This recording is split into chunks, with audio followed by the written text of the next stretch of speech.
Hello, everyone. Thank you. Lots of people. Good evening. Tonight, there are a few things we need to address. First of all, I've been made aware of some online scams where they reach out to the Facebook accounts. Somebody created some fake Master YongHua account on Facebook, and using our photos and stuff, and then they would reach our friends, our contacts on the public page and ask for money, ask for donations. One recent one I'm aware of is there's a sick child somewhere and they asked for $1,000 to donate, help the child. And they contacted us and said, yes, I'm willing to do that, but is this real, or if I'm willing to do that if it's not a scam? So in general, it's really rampant nowadays. Online deals have so many scammers. I buy used stuff. Okay, I'm very proud of that. I'm contributing to the used economy. Out of greed, of course, I was trying to save money, but also it's kind of fun for me to see how people really are, real people, not just our people, where you come to the temple, it's a different kinds of people, whereas these people, we see all kinds of people on the used marketplaces. Anyway, and even in these used marketplaces, website, they're online scammers as well. It's everywhere. So what you should be careful about is that, first of all, I don't ask for your money. We don't do that. Okay. In the past, several years ago. We did some fundraisings, but we quickly give it up because I personally do not like to ask for money. Even though we are professional beggars, I just don't like to ask for money. So for those of you out there who are watching us and following our Dharma,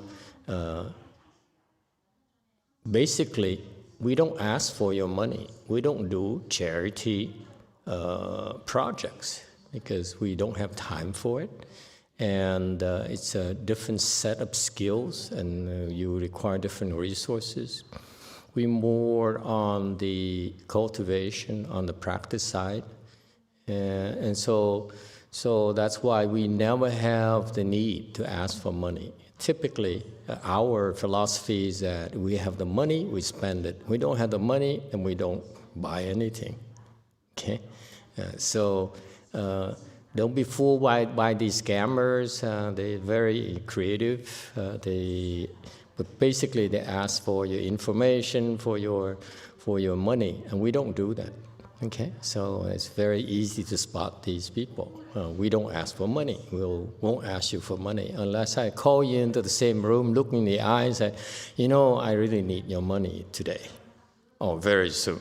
Okay, but it's the reason being that I know that money is very hard to earn, and you have high priorities.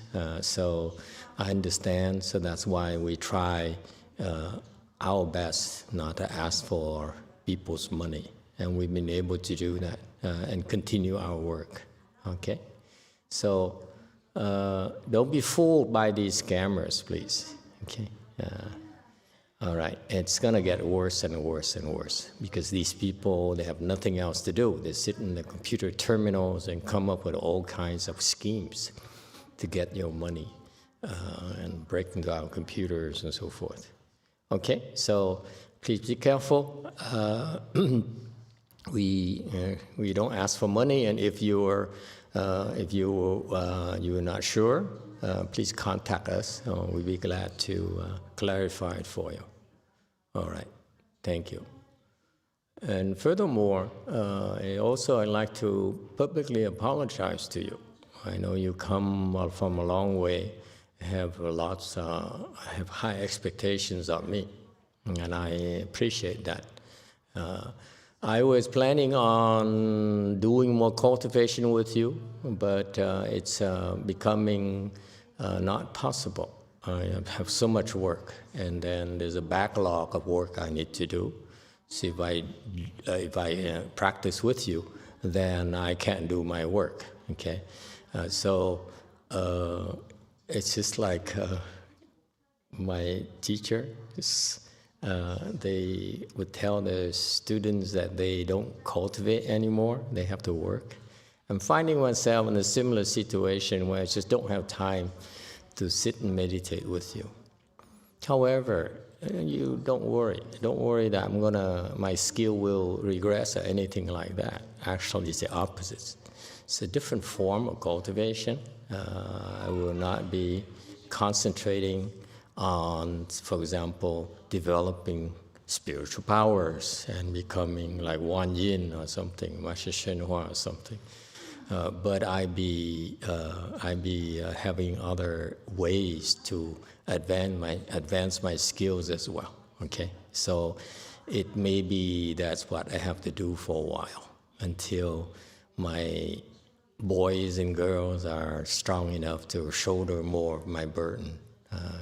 What we do here in our small part of the world of Mahayana, American Mahayana, is that I try to provide for them, take care of them, protect my Sangha, so that they have a chance to grow and develop their skills before they're able to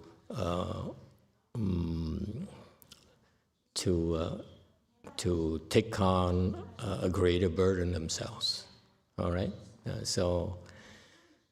So I apologize. I know you would expect me to be here with you, but apparently so far I have not been able to.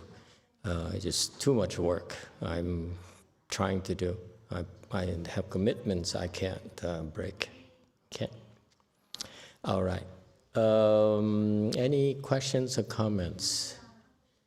There's so many of you. I feel so much pressure now. It used to be like a Blue Mountain Temple. We have 5 or 6 people per chanchi. Oh, the world traveler. Go ahead. Number 7. Master, what does your name mean, Master YongHua? Does Hua mean transform, like Master Xinhua? That Hua means transform. What does Yong mean? So American. You don't ask what my name means. Asians would never do that. But then here we are. That's the question of the evening, yes? Okay.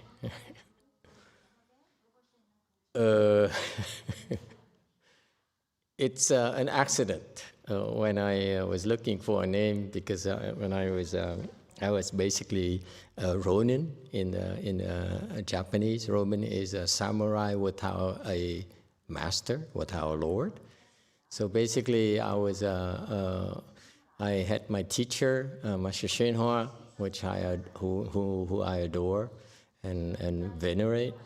And then after that, I couldn't really find anyone that I could respect, unfortunately. So when it's time for me to become fully ordained by my most gracious and generous Vietnamese master, Master Thích Mạng Giác, who's also passed as well. And he gave me a name, okay? He gave me a name. It's Tánh Sư Sinh Tở. Sư Quảng Tở. So he chose the same name as anyone. What's Quảng Tở? The burning monk. Quảng Đức, yeah. The burning monk. So he says, I look at you as this burning monk. I said, oh, it's a bad omen. I would never hurt myself like that. What's the purpose? What's the point? You burn wood, you burn things, you don't burn yourself. So my master was pretty upset. So I chose the name YongHua because at the time I heard from his Chinese disciples. At the time I didn't know anything. They didn't teach much about Mahayana or Buddhism per se. In the Chinese system, you go in there and you survive. You do work, and then you follow the schedule, and that's it. No one explains anything to you. And for a Western educated person, it bothered the heck out of me. I said, you're supposed to train me. I'm not supposed to live. I mean, training is different from living. Well, actually, the Chinese system, you live in that environment, and if you survive, that's your training. In fact, one of the senior disciples of his seemed to be impressed with me. So he would periodically, actually very often, he would come up to the city of 10,000 Buddhas to teach a Dharma class for the trainees. And I was among them, and I knew he was paying close attention to me. Okay, he was saying, when I was doing the 3 steps, 1 bow, this is what I experienced. This is such a cool thing, and it's not, these are extraordinary events. And I listened to it, and I said, somehow that doesn't impress me. That feat, that accomplishment didn't impress me at all. You impress me with your virtue. You don't impress me with the things, what you have, okay? Your reputation, your money, it never impressed me. But I was more impressed with the virtues. I was impressed with Master YongHua because of his virtues. So he did try to help, but apparently it wasn't enough. And I realized later, as I started teaching and my students started improving to reach pretty high level, and I realized the difference is that in order to teach people, like in the 6th Beitrag Sutra, Bodhidharma taught Huike, okay, the 2nd Chinese Beitrag. And I realized this time around that he's a pretty high level, okay? So that was a very wonderful start for Chinese Buddhism, because for Chinese Mahayana, because that's part of the necessary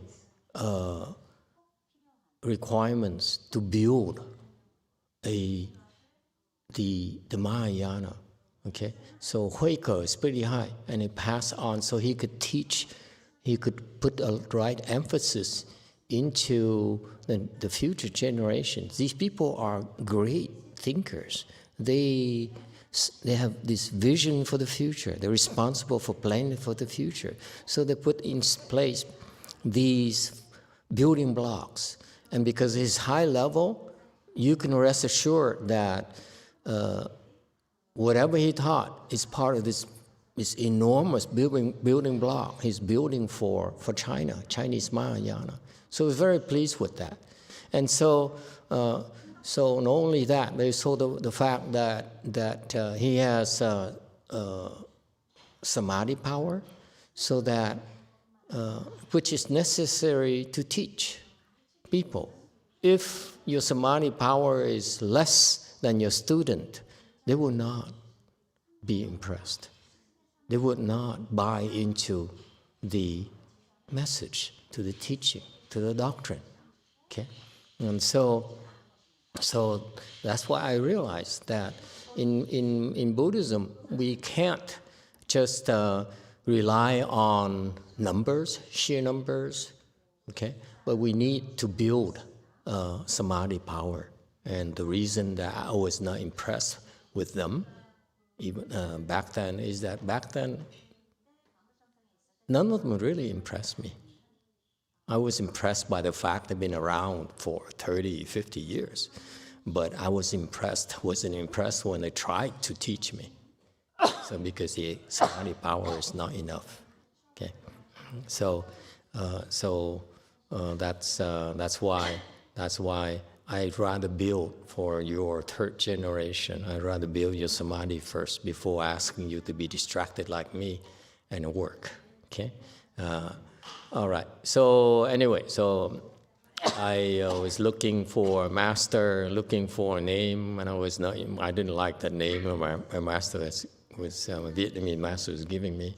So I chose YongHua because it's my own choice. Because his Chinese disciple told me that it's pretty smart for us to make a vow to follow him, to follow Master YongHua forever, because we can only benefit from his wisdom and from his power, his achievements. That's why I chose Hua, and YongHua is I will always follow him. Okay, that's the original intention. Okay, well then later it changed. So in fact, did you know that a monk could have several names depending on what he needs? For example, I could change my name next to use a different name like Master Fund Generations, fundraising. Okay, so there is no mistake about it, what I'm about to do, what I want to do with my career. Okay, well, a monk can have several names, so that's it. So that's a very selfish name that says, I will always follow Master Shenhua to benefit from him, to be under his umbrella. Okay, because it was motivated by the fact that I couldn't find anyone to take refuge under and be happy. All right. Yes. 4. Master, can we always follow Master? I told you, once is enough.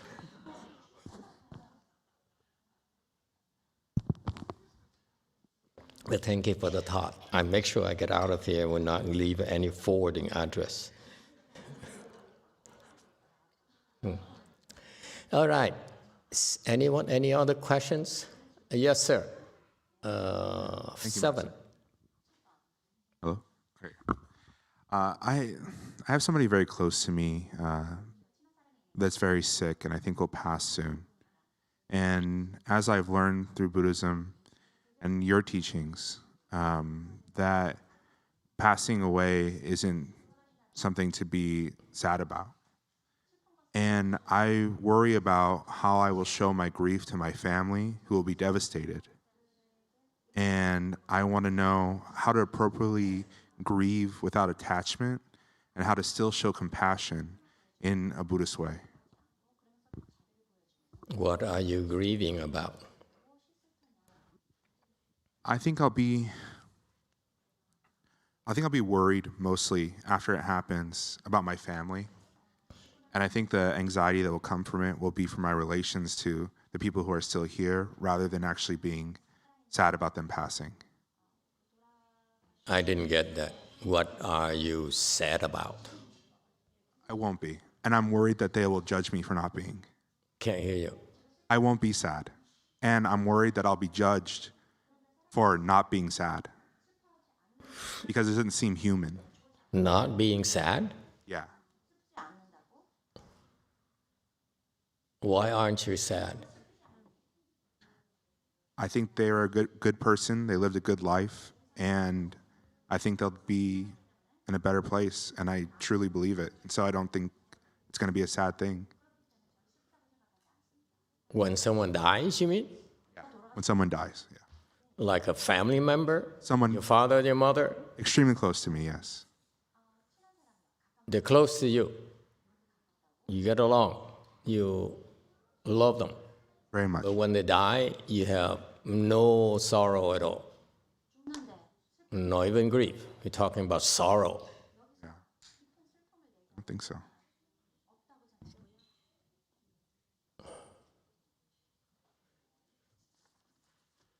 Is it possible?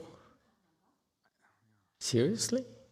You love someone, someone dies, you don't feel sad?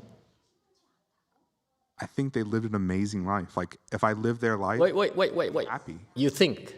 I I'm know- not I know asking they you do. what to think. I'm know asking they you that when you're there, you're sitting there, and someone calls you and say, hey, Alex, so and so just died. What's your first reaction? Never mind about thinking. That it happened. Like, I won't see them again. Yeah. Don't you feel anything? Yeah. I'm asking about your feelings. I'm not talking about your thinking. You know, you close to someone, meaning there's some connection, some closeness. Yes?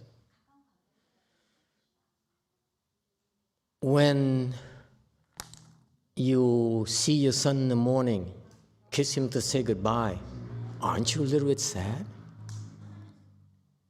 Your wife? You're married, right? Okay.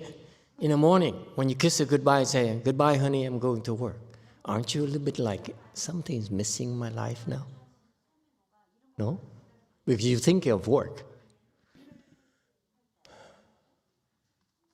You are Superman to me. Okay? Because to me,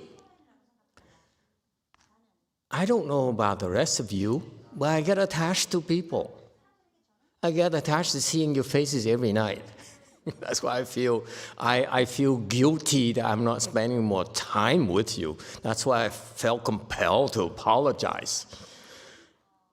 Although I didn't mean it.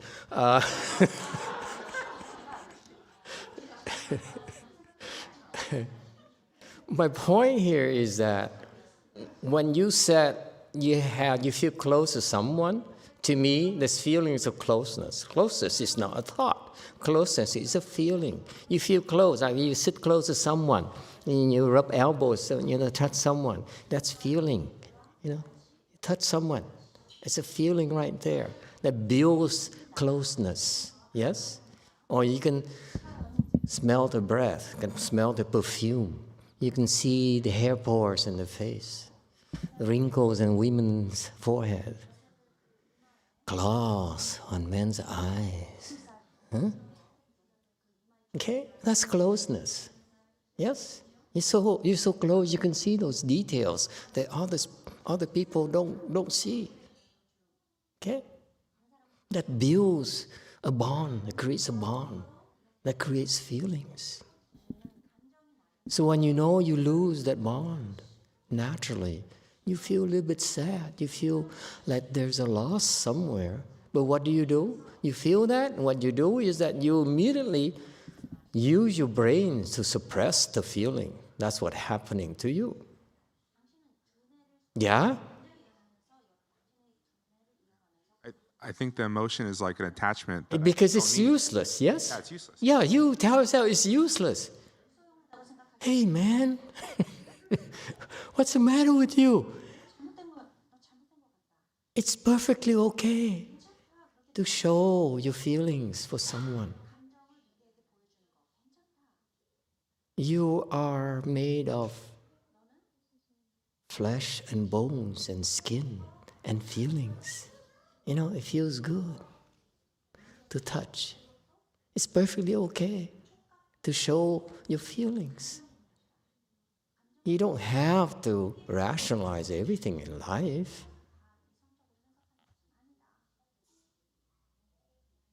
Okay?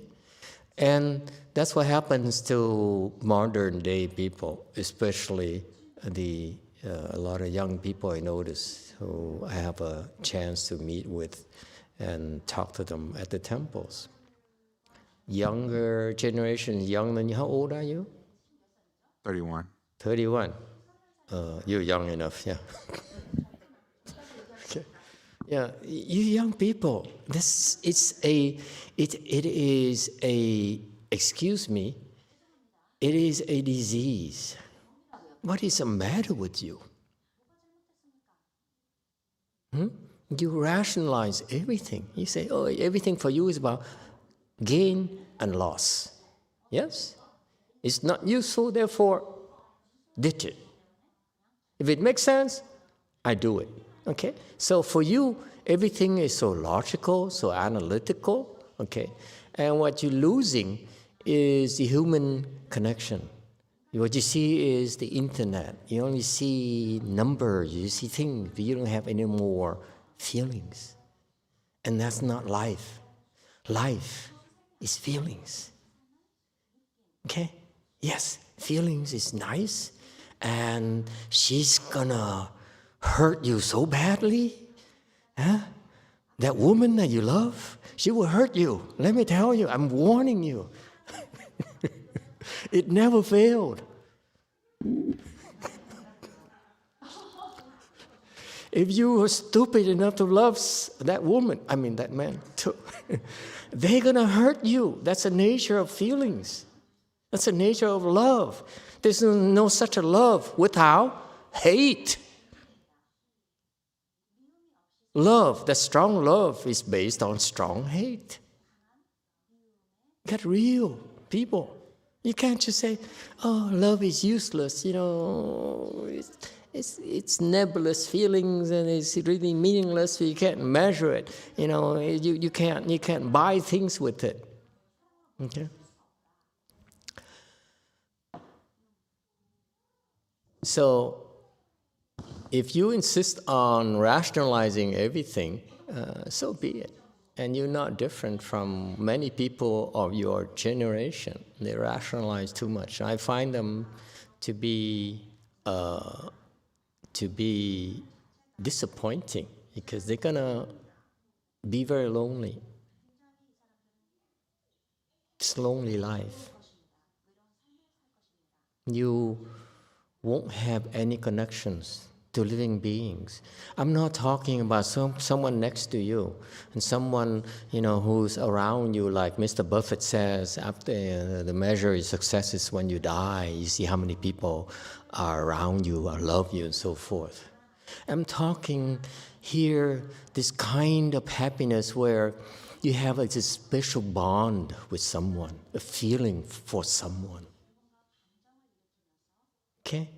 That feeling is what makes you feel alive, makes me feel alive, and makes you feel satisfied. Okay? In other words, let me put this way. Every day for me is hamburgers. Okay? But every now and then, what I remember is not hamburgers. I remember Neapolitan pizza from that particular place. That's it. And I do it once, I say, wow, now I know what's like to eat some great food.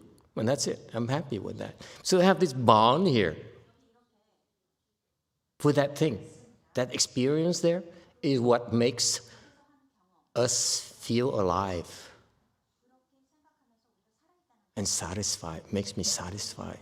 I have that experience. In the Chinese system, what's the Chinese system, Chinese culture? There's something called 注音.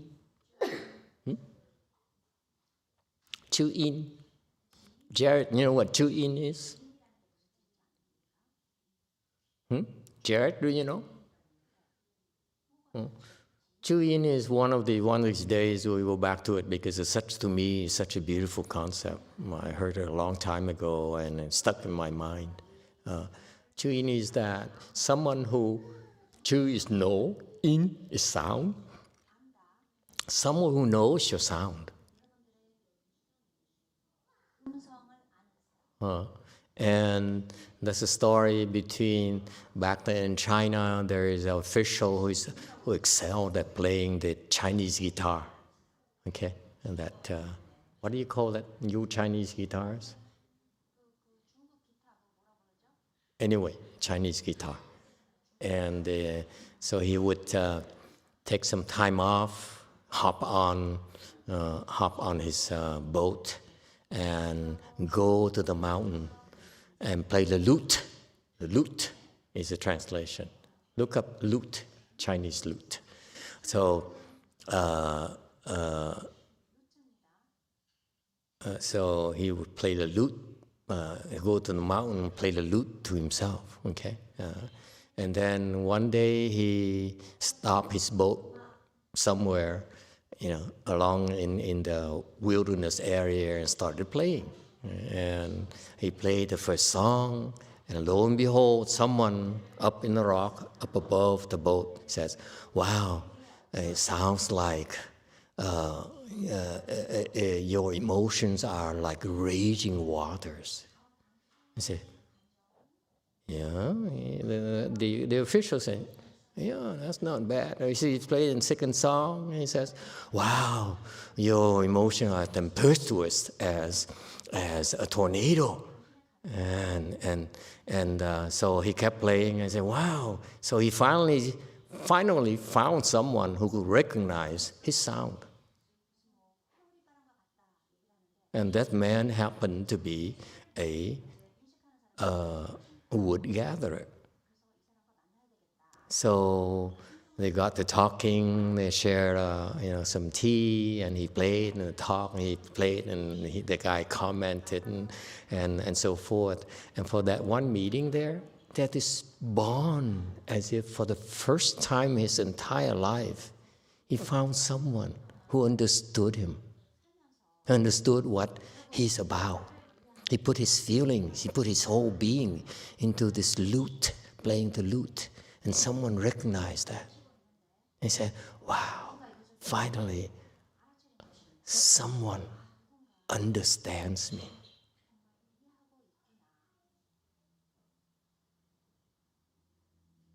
And he was so happy.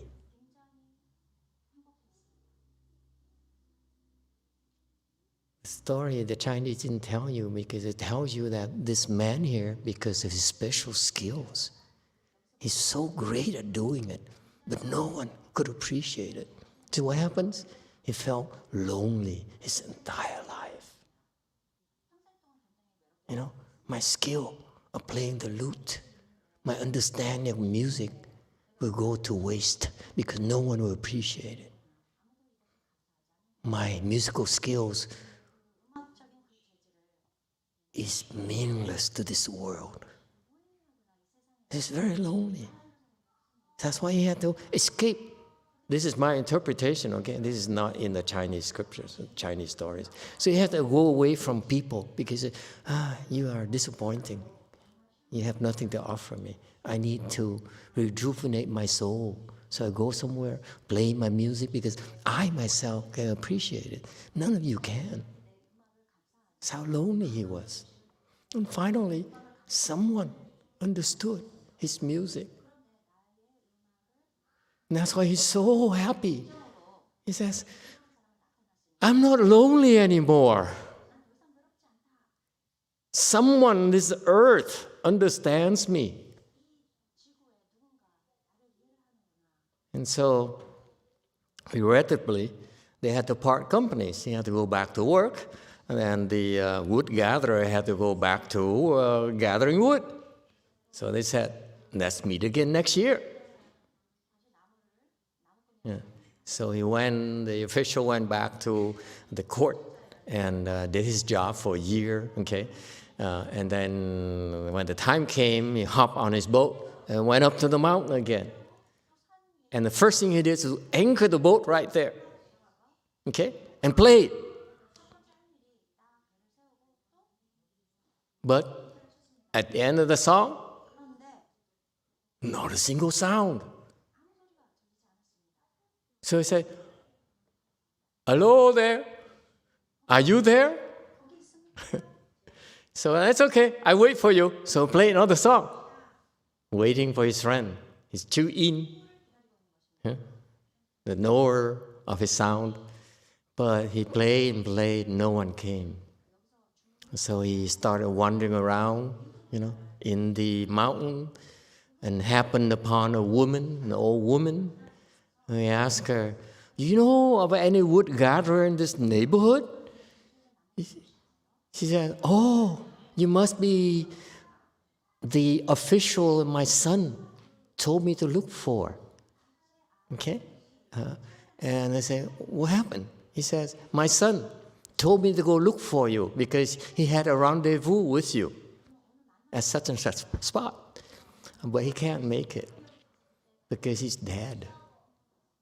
He died. Before he died, he said, 'Mom, do one last thing for me. Go on that date, see my friend, and tell him that I'm sorry, I cannot see him anymore.'" And it broke his heart. The official heart was broken into a million pieces. And he went to, of course, the grave and said goodbye. Went back to his boat, took out his lute, and broke it into a million pieces. That's how he saved all his feelings for his friend. See this? That's the culture from my times, from before us. Nowadays, you guys are into cryptocurrencies and sports cars and women's and so forth. You lost track of this heart of yours that beats and needs comfort. It needs connections. That's why you have a heart.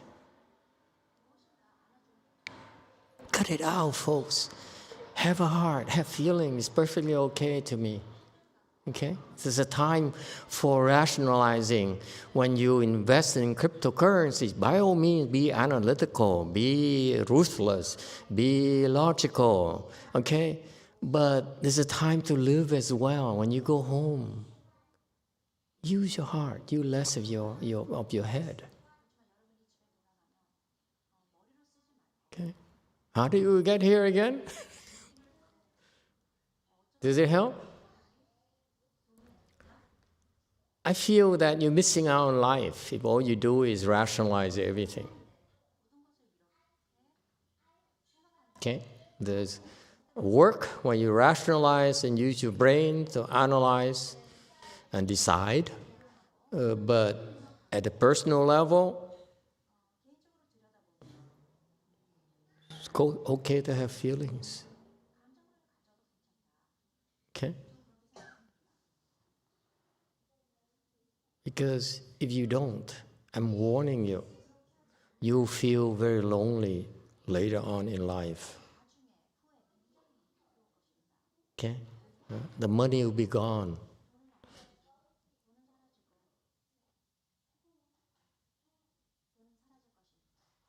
People will change.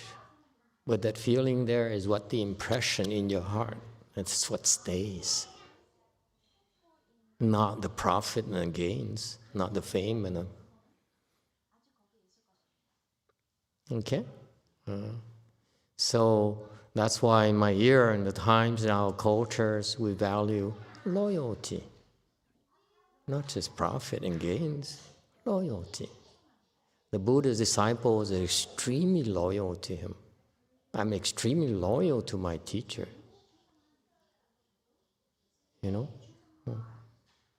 Loyalty is not from your thoughts. Loyalty is a feeling in the heart, I think. Except for her. Loyalty to her is like the next king. I'll be loyal to my next king. Okay? Loyalty is a feeling, dear. You have to be loyal. Okay? That feeling is there. Otherwise, you have no loyalty, then you only have feelings for yourself. That's a very lonely life.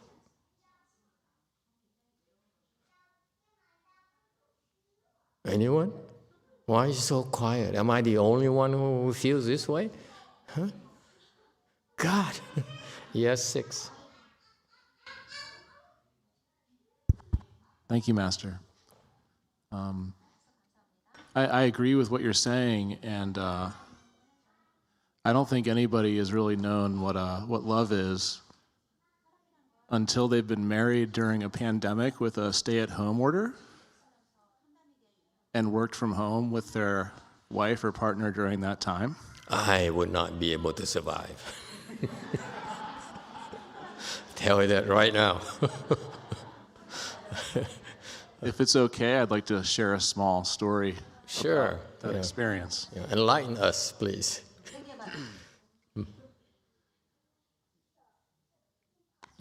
You've had kimchi before, Master, yes? This as recently as today at 11:33.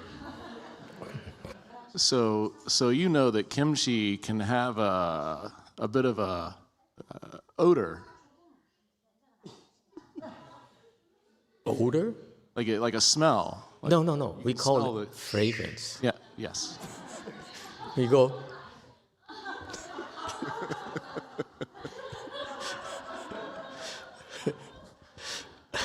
So American.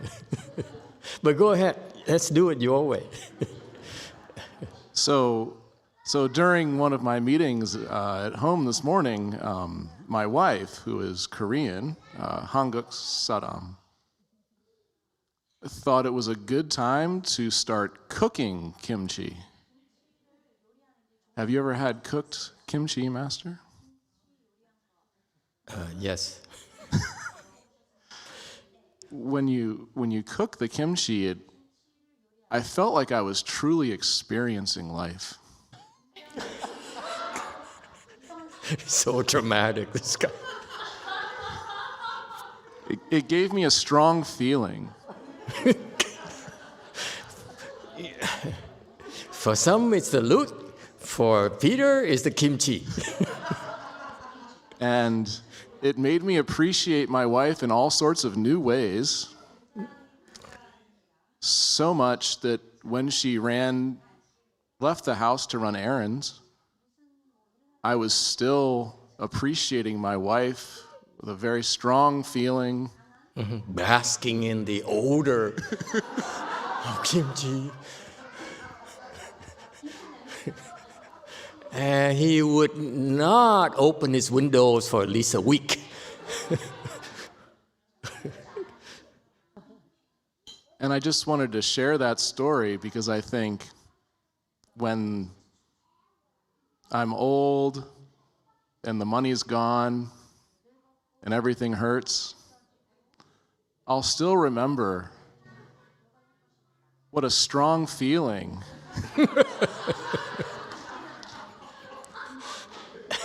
and how much I experienced during this time with my wife. Sarangeyo. Thank you, Master. Wow. Oh.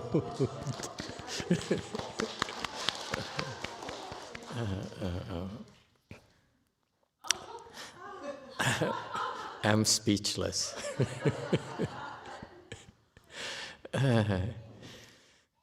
Different strokes for different folks. Never heard of cooked kimchi described like that. That's the first for everything. Okay, anyone else? Thank you for sharing your story with us. Anyone else? Okay.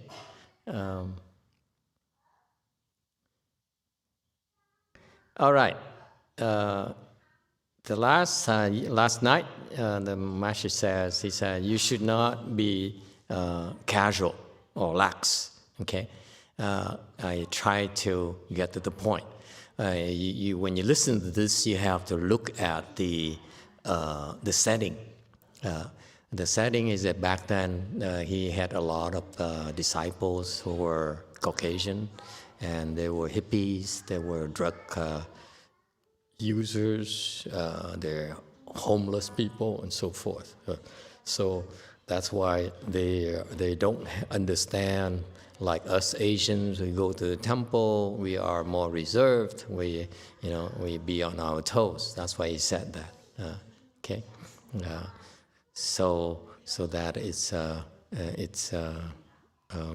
more controllable. Okay, let's continue. Yes, 5. This is from Christopher L. Thank you, Master, for explaining the origin of your Dharma name. I'm curious to know, how does Master come up with the Dharma name for new lay disciples taking refuge and precepts under Master?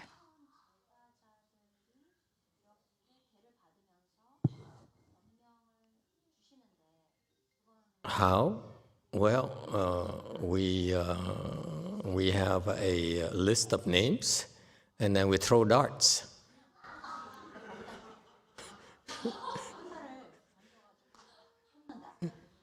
That's basically it. And sometimes instead of throwing darts, I pray to the Buddhas and Bodhisattva. I say, what should I give this name? I know it's going to ask me, what does it mean? It seems like everyone wants to ask me, what does my name mean? I say, I don't know. I mean, there's so many of you.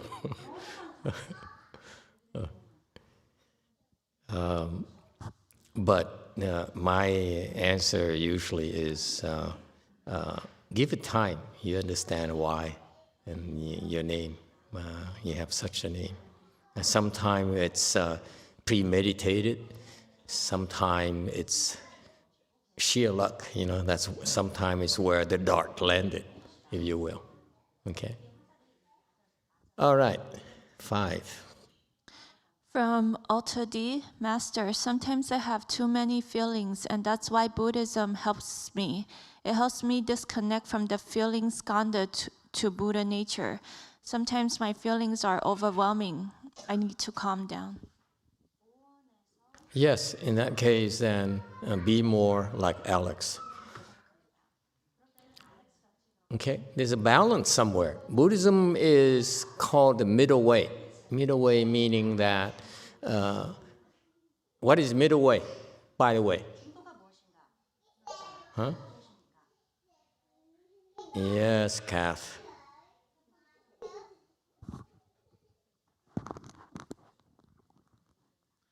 Is it middle way to be balanced?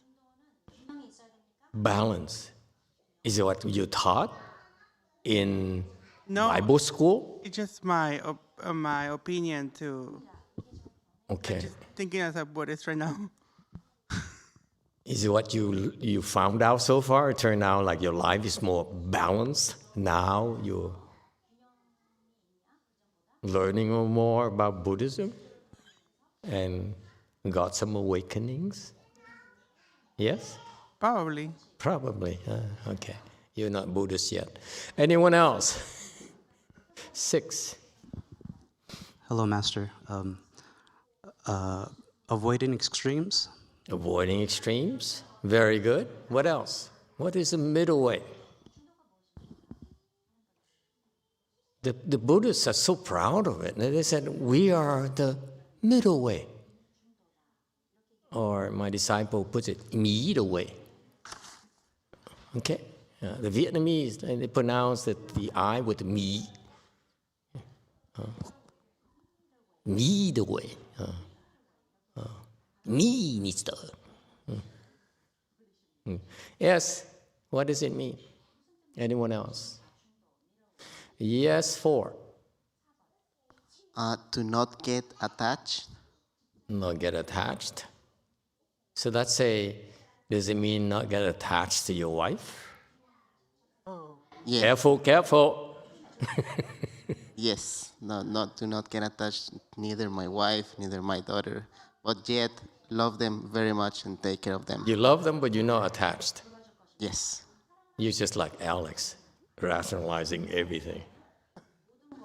You love her, but I love you, but I'm not attached to you. And she should tell you, which part should I believe you? The part where you love me or the part you're not attached to me?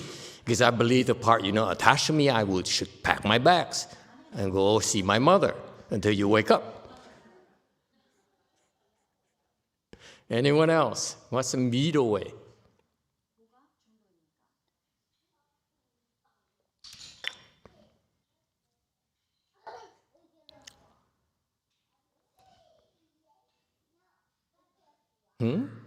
That's a middle way.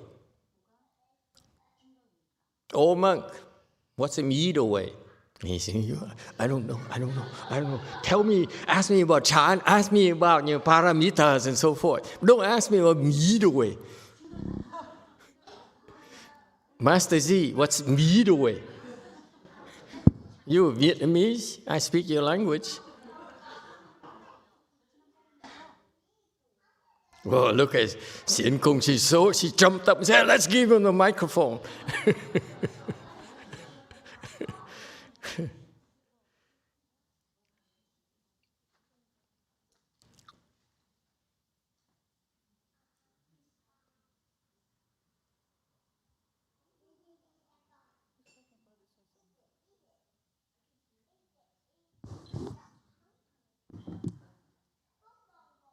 No, still can't hear you.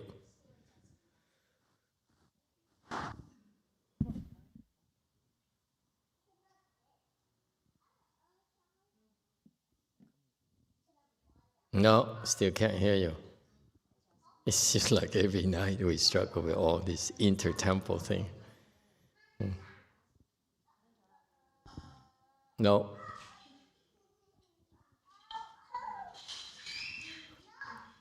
Five, go ahead. Well, they were working on that thing. I'm not going to let him off the hook that easily. Yes, five. Brady said, not too hot nor not too cold. Derek said, is to avoid extremes. Christopher L. said, the middle way is the noble eightfold path. Cordelia said, accord with conditions. Very good. Anyone else? Hey, Conk, you know off the hook. Can you speak? No, we still can't hear you. Yes, second time, Daniel. 7. Sometimes I think that, or I believe that the middle way is like the Catholic way. It doesn't go to either extremes. What? Come again? That the middle way is like the Catholic way. That it doesn't go to either extremes. It's just balance. Okay. Makes sense for Catholics.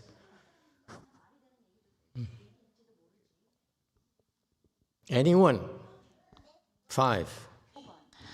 Christopher L. said, which consists of right view, right resolve, right speech, right conduct, right livelihood, right effort, right mindfulness, and right samadhi. Apple said, keep the feeling to bring joy to others and yourself. Don't hurt others and don't get hurt. Kenneth said, the middle way is to include both extremes. Okay. Anyone else? Come on, so many of you here tonight. You must have learned something the last 2 days, few days. Yes? Still can't hear him. What is the matter with Conk? Can't hear you.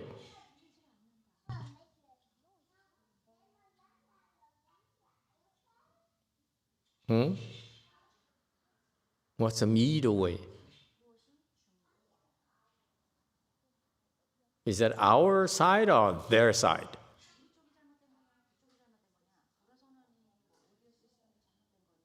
You should have a quick list that you'll run through this very quickly. It happens because one end is wrong.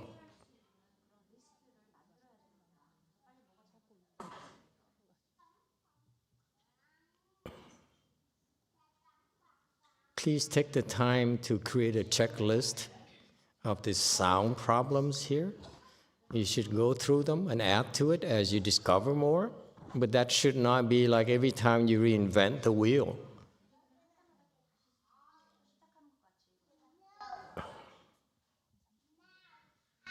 If you're out there, you're probably fired already.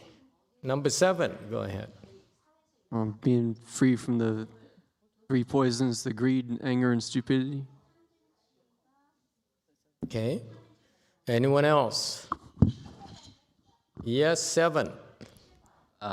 If you play tennis, it's almost like you hit the sweet spot. It feels so good and it just lands perfectly. Sweet spot. Okay. All right. Sweet spot. And you play tennis. Okay. Yes, 4.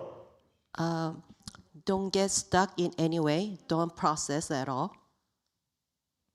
Don't process at all. Yeah. Don't get stuck. Okay. Anyway. All right. Very good. Anyone else? Yes, Shannon, number 1.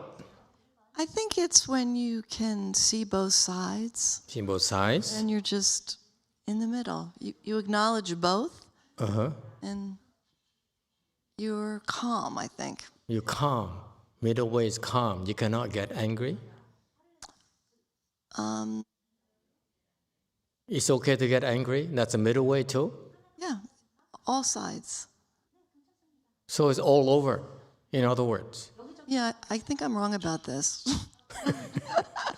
It sounds like chaos. It is. Is it chaos? Why didn't the Buddhists call it chaos, but middle way? I have to think about this. Okay. Yes, 6. The way that when you don't bruise egos when you communicate. Bruise ego when you communicate. Okay, fine. Anyone else? Yes, Alex.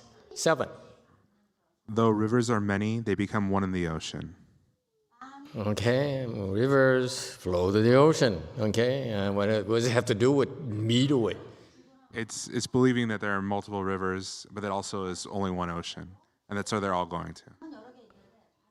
Let me think about that. Anyone else?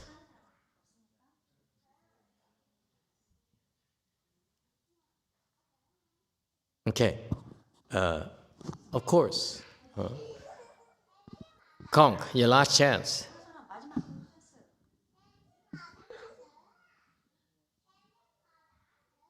I can't read lips.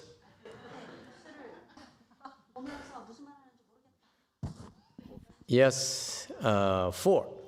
Master, maybe he can text it us. The answer. He can text us. Now he wants to know. You know, he says if Master is not allow me to follow him, maybe he'll move to Korea and follow someone else. Number 5. Zenshin said the middle way is do not attach to anything, do not think or process. And Alta D has a question. Master said that we should allow ourselves to feel attached to emotions as well. Ignore that one. I thought Too late. The horse is out of the stable. The toro, the bull is out of the stable. He's going for you. You can't call him back.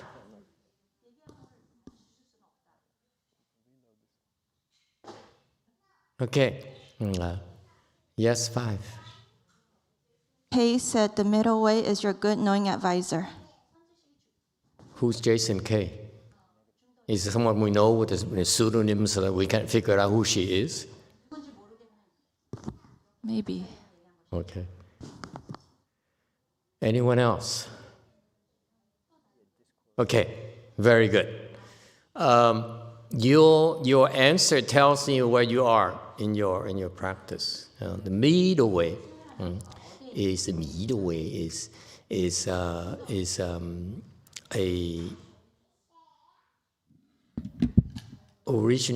very original Buddhist concept that no other religion has.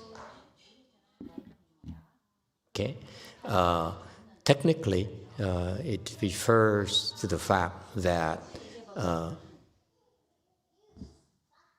in simple terms for you, the middle way is the way you go, okay, in order to become enlightened. I'm sure that the Chinese don't explain it to you like that. If you want to become enlightened, you have to go the middle way. All right? If you do not do the middle way, you will not become enlightened.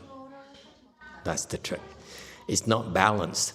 That's why the Catholics will always be Catholics and they will never become enlightened because they don't walk the middle way. Okay? Same thing, you ask anyone else, the yogis, you name it, Tai Chi, Qigong, Hinayana, they are not walking the middle way. Because, by the way, when you learn the Hinayana stuff, do they say that they do the middle way? Do they? Hinayana people, please help me out. I don't study the Hinayana texture that much, but from what I learned so far, they don't have this concept of middle way. Okay, it's very poorly explained, and from a Mahayana perspective, we stress the middle way is because that's the path of enlightenment. Okay, what is this path of enlightenment? Why is not available in Hinayana?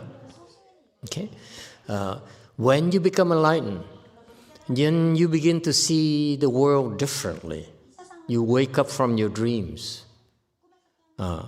And you saw your visions different in the sense that you are not as attached, okay, to things, as attached to your emotions, to your feelings, to your thoughts, to your concubine, to your husband. You're not as attached. Okay? You are able to sever at will. Okay? What husband? What feeling? So that's it. It's a certain level of wisdom of you call brutality.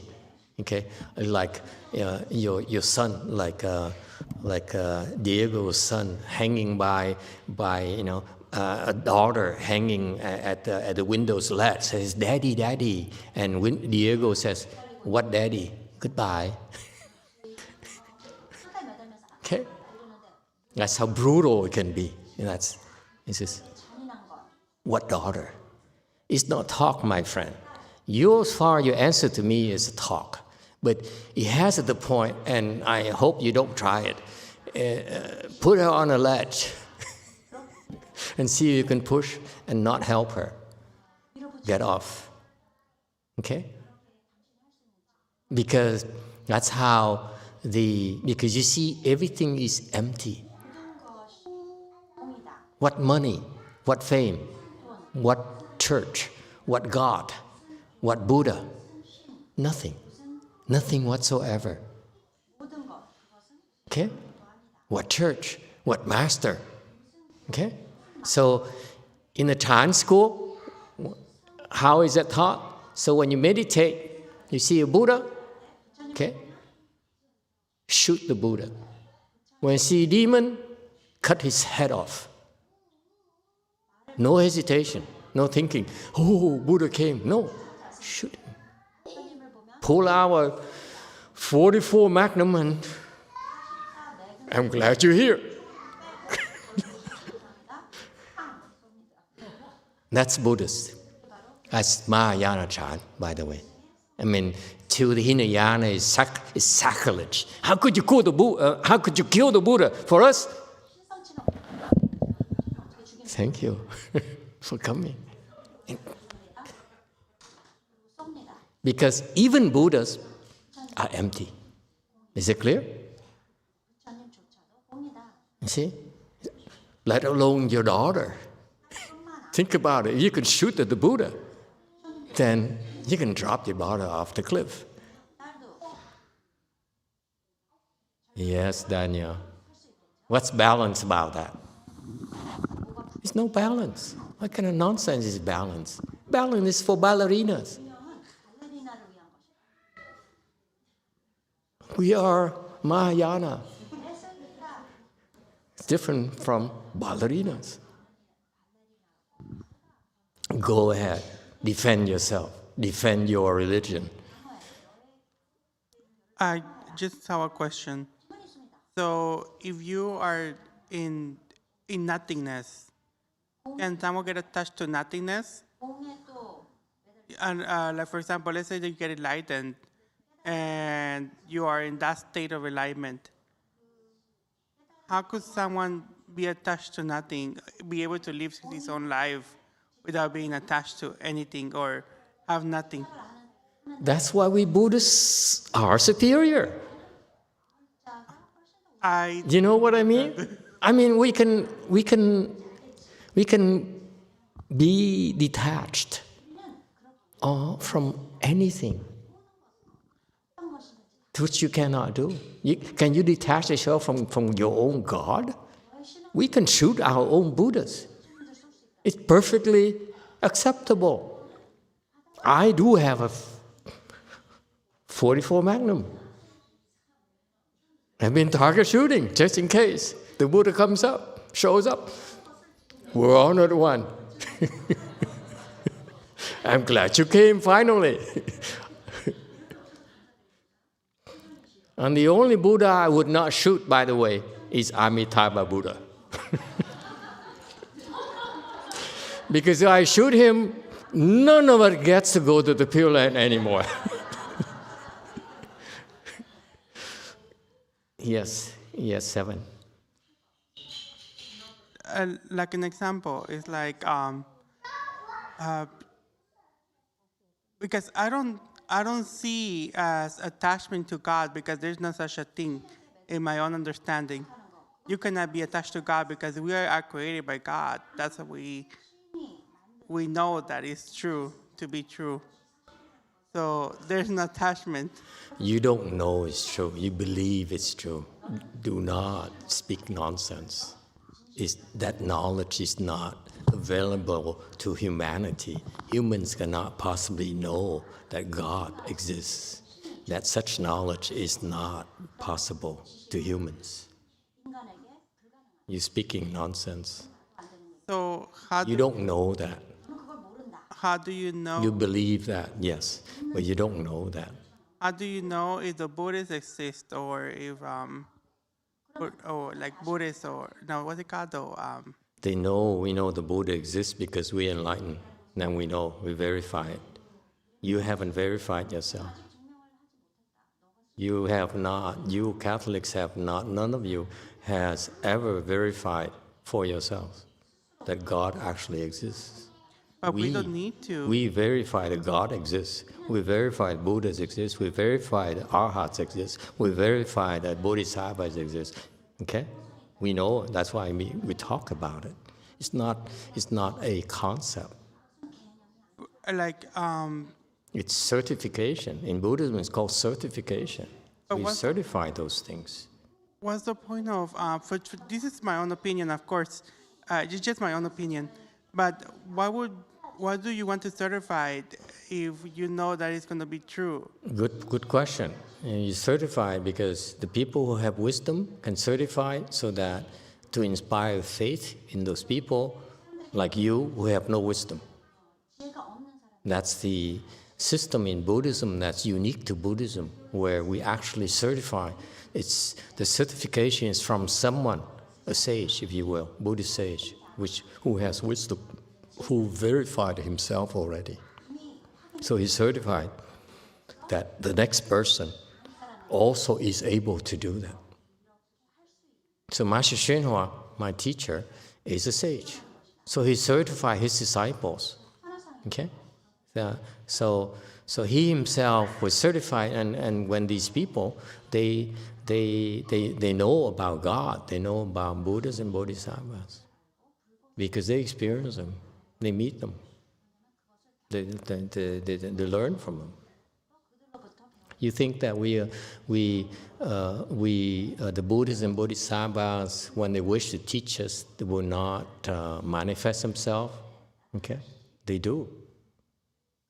Just like your God will manifest himself occasionally to help you out. But we do the same thing. But the difference is that in us, okay, it's not faith. It's not belief. It's actually we know, we recognize, we're able to see them. Okay? Yes, 4. I just want to tell Daniel that some of us have experienced also Catholicism. I was born and I was raised into Catholicism. And the way I was taught is that there has to be an attachment, otherwise you're non-believer. And that attachment makes you feel that you are alone if you don't have God. So I don't know what kind of Catholicism you are familiar with, but mine is the apostolic, the Roman, the ones that came to evangelize the natives and not natives, the indigenous people in Mexico. And it was put to that they came to really instigate these people into believing something that they didn't. So it was imposed, and they told, and then that's the way I grew up, thinking that I had to have my God, otherwise I would be outcasted. That's what I wanted to say. Thank you. Yeah, if I may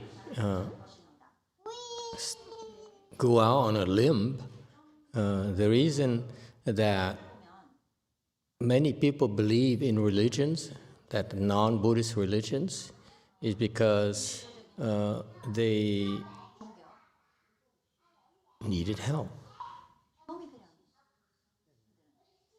They need to depend on someone. In Buddhism, we teach you to depend on no one. Because you are fully self-sufficient. You don't need to depend on anyone. We teach you to become totally independent from your feelings, from your thoughts, from everything. And that's the state of emptiness. It's nothing. What's there to depend on? Yes, for. And going through the experience of learning Buddhism, practicing Buddhism, and getting to be taught by you, it came to a point in which I was really, really scared, because I felt so lonely, and I didn't feel that I belonged anymore to that area, and to be responsible of my own thoughts, my own person, and my own behaviors or actions. What's on me, it was not in anybody else. And that was a really scary moment for me, to face away from that attachment that I was experiencing during my whole life. Very good. That's what most of us who practice Buddhism, which is Mahayana people, go through as well. Okay? And then that's when you discover that you call out to God, you call out to Vishnu. They're not able to help you. All those concepts you believed in, that there's a real God or whatever you believe in, you depend on. In your cases, for example, in many people's cases, they will find out that such concepts, such reliance are not helpful. That's what happened. They believe they got into it because they got some benefits: food, comfort, companionship, socializing, wives, husbands, and so forth. But when in times of trouble, and they're at the end of the rope, and they need help desperately, it's not going to work. Okay? It's beyond God, because God is powerless against demons. Demons are more powerful than God. The Buddhists know that. That's why we have to assist the Catholics to make sure they're okay. Okay? Because we all are the same. We're all trying to teach people about goodness. Okay? So the demons are too powerful. That's why, especially for those of you who commit to this doing great goodness with your lives, you find out that's overwhelming. Okay?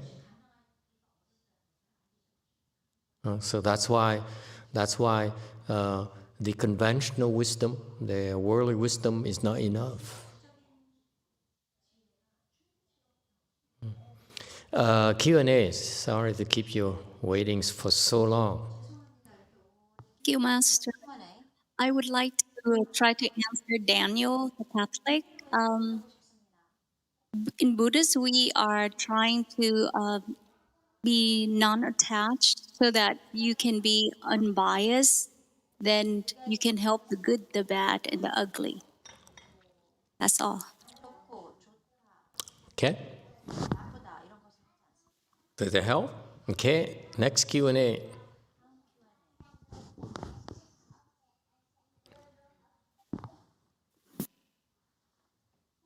No more? Okay.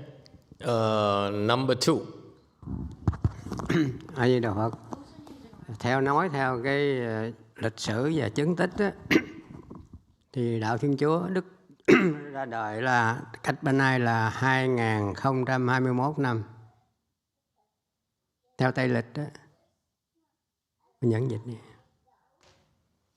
So talking about history, the Catholic was born in, was established like 2021 years ago. Kinh Phật xuất hiện là 2.600 năm rồi. And the Buddhist Sutra appeared 2,600 years ago. Và theo trong Kinh Phật mình biết là cái cõi mình ở cái thế giới này, cái hư không này nó có 6 level.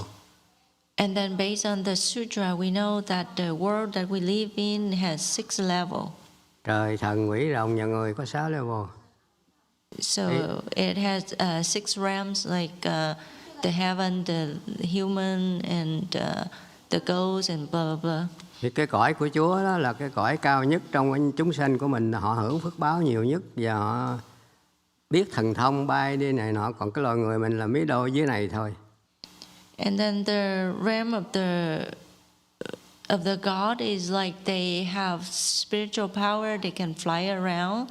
And then for us, like we are normal people, so we just live in the middle. Rồi dưới mình là ba cái tầng nữa là địa ngục với ngạ quỷ súc sanh, là nó không có blessing bằng mình. And below us was ngạ quỷ. So below us was the hungry ghost, the animal, and the hell's realm. Like they don't have enough blessing like Thì us. trong kinh Phật có cái phẩm, cái kinh kinh Bát Nhã đó là thầy mới nói là Phật biết về tánh không đó. Cái tánh không là mẹ đẻ của vũ trụ này, nó sinh ra các vật hết đó. Thì khi Đức Phật giảng cái tánh không này đó, kinh Bát Nhã đó, Đức Chúa Trời có tham dự cái pháp hội đó. Con nói có bằng chứng là trong phòng con có hiện có cuốn kinh đó. Chúa Trời tham dự. Và khi hiểu thánh không rồi thì Đức Phật mới hỏi nếu Như Lai cho ông xá lợi Phật với cho ông cái kinh Bát Nhã này, ông lấy cái nào? Thì Đức Chúa Trời nói con sẽ lấy kinh Bát Nhã, chứ con không lấy xá lợi. Xá lợi Phật đó con không lấy. Cô nhận dịch. So in the Prajna Sutra, the Buddha taught that the empty nature is the mother of the whole universe. And then when the Buddha speak of that sutra, the Catholic God was participate in the assembly, and after I do have the evidence about it, and then after the Buddha finished speaking, and then the Buddha say, okay, if you have the option to choose between the Buddha Sharira and the Prajna Sutra, which one you choose?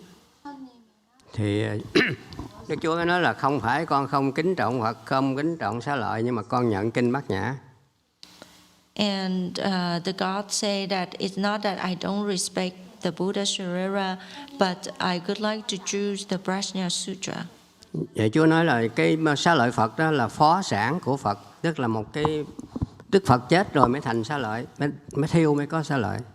And then the Sharira happened like after the Buddha died, and then they have to cremate the body, then they can find the Sharira. Còn kinh Bát Nhã đó là làm ra Phật. Theo kinh Bát Nhã thì thành Phật. But whoever practice and follow the Prajna Sutra, that person can become a Buddha. Thành ra là Ngài chọn cái kinh Bát Nhã chứ Ngài không chọn Xá Lợi. That's why God chose to take the Prajna Sutra instead of Buddha Sharara. Về cá nhân tôi thì đã có bằng chứng là tôi thấy Chúa Giêsu 2 lần.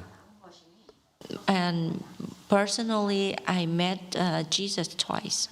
Một lần là thấy Đức Mẹ Maria. And then I met Mother Maria once. 2 lần đầu là gặp Đức Mẹ Maria hồi khoảng năm 1977 lúc tôi đang ở trong tù. The first time was around 1977 when I was in the prison. Lần thứ hai gặp Chúa Giêsu là gặp một cái thánh giá, rồi Ngài sau khi thánh giá lớn cả bầu trời luôn rồi xuất hiện thì Chúa Giêsu khoanh tay nhìn xuống kế bên thánh giá. Lúc đó tôi tù cũng 4 năm rồi. Thấy là lúc đó tôi trong mơ tôi giật mình thức dậy thì rất là xúc động, tôi khóc, tôi không biết kêu làm sao, đâu biết kêu Nam Mô như mình đâu. Tôi chỉ kêu Giêsu, Giêsu, Giêsu.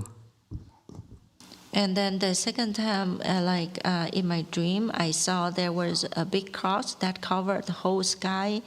And then Jesus appeared in the dream, and then it was so real to the point that I woke up from the dream, and then I so emotional, and then I cried, and I didn't know what to call, so I just called Jesus, Jesus. Thì cái hiện tượng đó tôi gặp là sau khi tôi tham dự cái trường đại học ở San Luis Obispo đó, thì tôi đi ra thì tôi thấy cái thùng thơ đó người ta mời một cái dịp họp lên nhà thờ. Thì cái lá thơ mời là hình cái thánh giá tôi thấy luôn trong mơ lúc đang tù. And then later on when I was in the university and the people sent out the letter for invitation for a meeting or something, and then in that letter I saw the cross that is similar to the cross that I saw in my dream when I was in the prison. Rồi cái ngày tôi được thả ra khỏi tù đó, nhà tôi nghèo, má tôi nhà nghèo lắm, tôi nằm dưới đất tôi ngủ thì tôi thấy cái hình Đức Chúa Giêsu hợp với 13 tông đồ trong cái bàn mà cái hình mà mình thấy cái The Last Supper đó. And then after I was released out of the prison, and then because my family was so poor, so I had to sleep on the floor. And in my dream, I saw Jesus and his 13 disciples, similar to the Last Supper.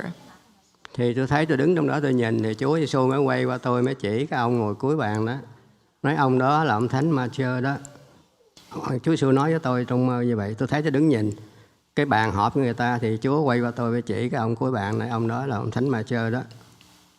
So Jesus was having a meeting with his disciple, and then he just turned to me and say, the guy that at the end of the table, he is Matthew. Thì một tuần sau tôi gặp người bạn đạo Công giáo thì tôi hỏi, ổng mới nói là cái ông đó là giống ông A Nan bên mày, tức là Chúa giảng cái gì thì ổng ghi chép lại, ổng nhớ.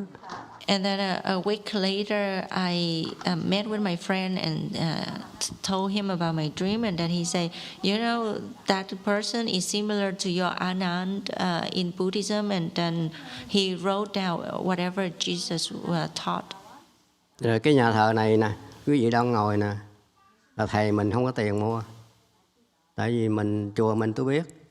Thì khi thầy mua đó, tôi nghĩ thầy mua không được. And then this church, like in the beginning, Master didn't have enough money to buy, and then I know that we couldn't afford it. Thì lúc đó cái cũng thiền thất như vậy, tôi ngồi thiền thì tôi mới cầu Chúa Giêsu. And then it was during the Chanchi, so when I meditate, I pray to Jesus. Thì tôi mới nói là Chúa có rất là nhiều nhà thờ, cả 1000 cái ở Mỹ này. Bây giờ thầy trò tôi cần một cái mà cái chùa này nó bỏ hoang 5 năm không có ai xài hết đó. Thầy trò tôi cần mua cái chùa này, nhờ Chúa giúp.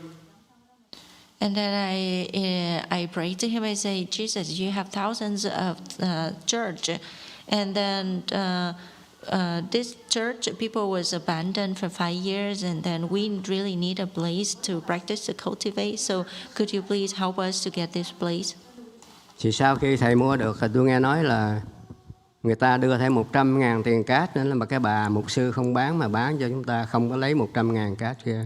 And then after they agreed to sell the church to us, and I heard that other people even offer 100,000 more, but then the pastor refused to take on the new offer.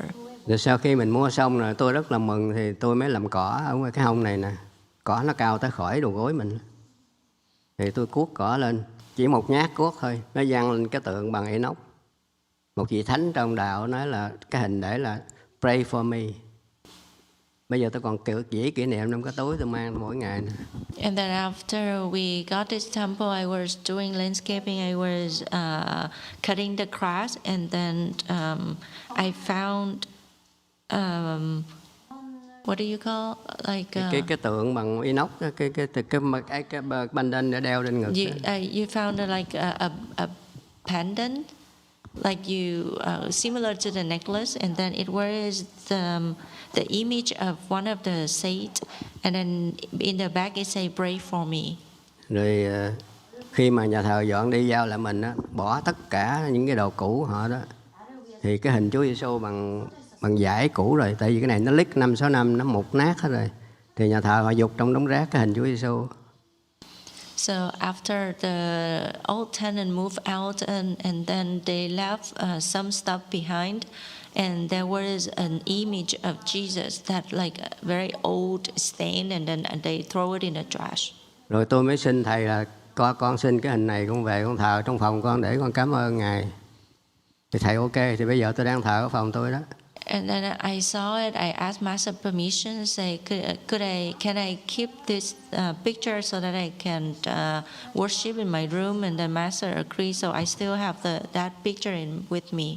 Tôi mua cái khung mà không biết mua cái khung, tại vì tôi muốn cái khung mà cái mặt bằng plastic không bằng kiến, tại vì tôi sẽ mua quay rau mà bằng kiến thì nó bể, cho nên tôi muốn cuốn cái mặt hình bằng khuôn bằng plastic đó. So after I got the picture, I want to buy a frame for that picture, but I didn't want the glass frame. I just want the frame with the plastic, because I knew that I could move around, so the glass could be easily broken. So I want plastic. Thì tôi kiếm ở đây không có chỗ nào bán, thậm chí tôi chạy tới bên Pasadena không có luôn. So I drove around, but I couldn't find it. I even drove all the way to Pasadena, but I couldn't find it. Cuối cùng thì lại một cái tiệm khác có. And then finally I came to this shop, and then they have it. Thì vừa khít cái hình luôn. And then it fit, the frame fit the picture perfectly. Thì tôi chờ để trả tiền đó. Tôi cái người thứ hai để tới trả tiền. And while I was standing in line to wait to pay, to check out. Thì tôi dòm dưới chân tôi có một ngôi xá lợi ngay chân tôi. And then I looked down, like I saw there's a Sarara right at my feet. Thành ra bây giờ tôi mới lấy một cái chai nhỏ, tôi đựng cái ngôi xá lợi đó và tôi cột sợi chỉ để trên cái hình nó thòng xuống ngay trái tim của Chúa. Bây giờ nó đang trong phòng tôi ở San Jose. So I kept it together, and then I put the Sarara into a small bottle, and then I tied it with the thread and hang it around the picture frame together with Jesus' picture. Thành ra đối theo trong kinh Phật đó, chúng tôi rất là kính trọng Chúa. Chúa Trời vì cái người cao nhất ở trong cái level của mình ở đây nè. Mà Đức Chính Ngài Thượng Thiên Hóa cũng vậy. Khi mà mình mua miếng đất hoặc cái nhà mới đó, mình tụng Chúa Lăng Nghiêm từ cái 1 tới câu 29. Thì câu 29 là Đức Chúa Trời đó. Tên Đức Chúa Trời đó, trong Chúa Lăng Nghiêm đó. So as Buddhists, we really respect the God, and then because we know that He's like the highest level in our realm, and even Master YongHua, when he explained about the Surangama mantra from line number 1 to line number 29, the last line 29 actually it is the name of the God. Hòa thượng mua văn Phật Thành á, là dẫn tất đệ tử đi vòng 400 mẫu đó, đọc từ 1 đến 29 đó, để mà trong đó có câu 29 là Chúa Giêsu, Chúa Trời đó, Đức Chúa Trời của đời Chúa đó. And then after Master Xunhua bought CTTB, he lead his student walk around and recite Surankama mantra from line 1 to line 29, and then it was included with line 29 that has the name of God. Cho nên cúng kính trọng đạo Thiên Chúa hay là cái điều 10 điều răn của Chúa là không có gì sai, rất là tốt, nhưng mà nó không có tuyệt đối để giải quyết cái lịch sử, một cái nguồn gốc của vũ trụ. Chỉ có đi vô cái không của Phật đó thì giải quyết tất cả, là cái đó là cái Đức Phật thấy và chỉ cho mình, chứ không phải mình không tin Chúa Giêsu, không tin đạo Chúa rồi coi thường, không phải. Rất là kính trọng Ngài. Ngài rất là đạo đức và rất là giỏi chứ, nhất trong cái thế giới của mình, nhưng mà Ngài không có rút ráo để mà giải quyết cái tính không đó. Bởi vì cái tính không đó Phật mới giảng kinh Bát Nhã. So it's not that we don't respect God. We really respect Him, and then the Ten Commandments in your side, they taught about the good thing that's good, but Catholic didn't really give us the ultimate solution about the origin of the universe. And then only in Buddhism that we learn about emptiness, and then we can find the solution. Con xin hết. That's it. Okay, questions. Xianxuan, did you have questions from the internet? From Christopher L. Master, how do Buddhas and Bodhisattvas manifest themselves in our dreams or physically in front of us? When they do, you find out. I can't speak for them. Yes? 5. 시간 관계상 세라님께서 바로 읽어주실 겁니다. 네. 네네. MD에 관한 질문인데, 마스터가 앞에 계시고 옆에 에밀리가 있는데 어떻게 이게 공인지 좀 답답하고요. Master, I have a question about emptiness. Master is right in front of me. Emily is right next to me. How is it could be emptiness? 상옥스님 통역으로 마스터께서 반야심경 강의가 이제 유튜브에 올라왔었는데 거기에 내용에 오온이 색수상 행식으로 이루어져 있고, 특히 이제 색을 넘어서기가 어렵다. 그래서 이 색을 넘어서려면 이렇게 몸에 집착하는 것을 좀 놓아야 된다. 이렇게 상옥스님이 통역을 하셨었고, 그래서 제가 지금 하고 있는 거는 막 예전처럼 막 이렇게 치장하고 막 씻고 이런 거를 조금 절제하면서 마스터 법문을 좀 실천하려고 하고 있습니다.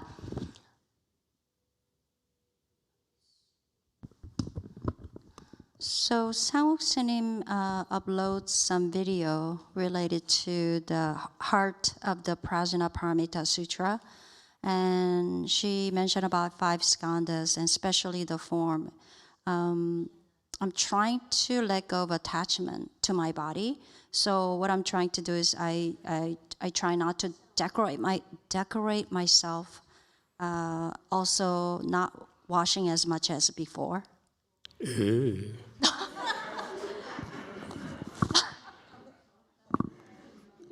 And you eat kimchi too.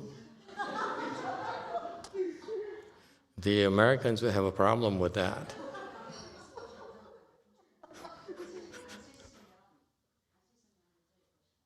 아예 안 씻진 않고 조금 씻어요. Actually, I do wash a little bit. 그러니까 예전에 한 2시간 목욕했는데 여기서 10분 합니다. Before it took 2 hours to take a bath, but now I do only 10 minutes. Too late. 지금 중요한 건 지금 뭐 목욕 시간이 중요한 게 아니고 웃지 마. 제가 궁금한 건 이렇게 지금 다 믿는데 왜 공하다고 하는지, 지금의 제 레벨에서 공을 알려면 어떻게 해야 되는지, 그게 제 질문의 포인트예요.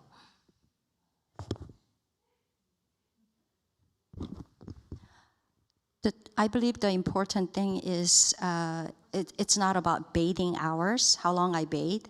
I want to know, everyone exists in front of me, but why is it called emptiness? In my level, how can I learn about emptiness? You can't learn emptiness that way. I'm still shocked. 그게 법문에서 그렇게 하셨어요. 상옥스님 통역으로. 죄송합니다. 그 따지는 건 컴플레인은 아니고요. 그냥 그렇게 법문에 했는데 이제 답답해가지고 여쭤보는 거지 뭐 따지는 no complaint. Master, I really heard that from your Dharma talk by Sang-Wook-S님 translated. I'm not complaining about this. I'm really not complaining. I couldn't figure it out about this emptiness. Take showers first. Please. Oh, it's too much. I know it's empty, but I can't take it. The kimchi odor is going to kill us, all of us.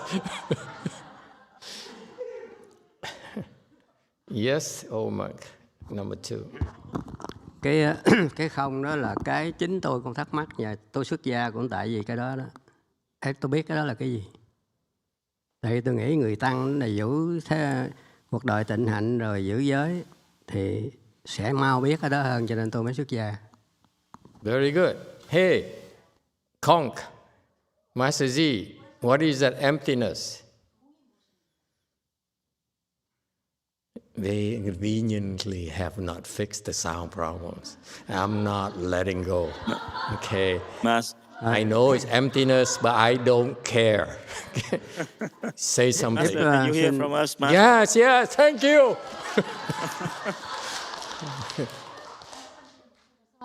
What is emptiness? Emptiness, I think emptiness is you are in the form, in the fast candle, but you're not attached to it as emptiness. Okay, Oman, continue. What's emptiness?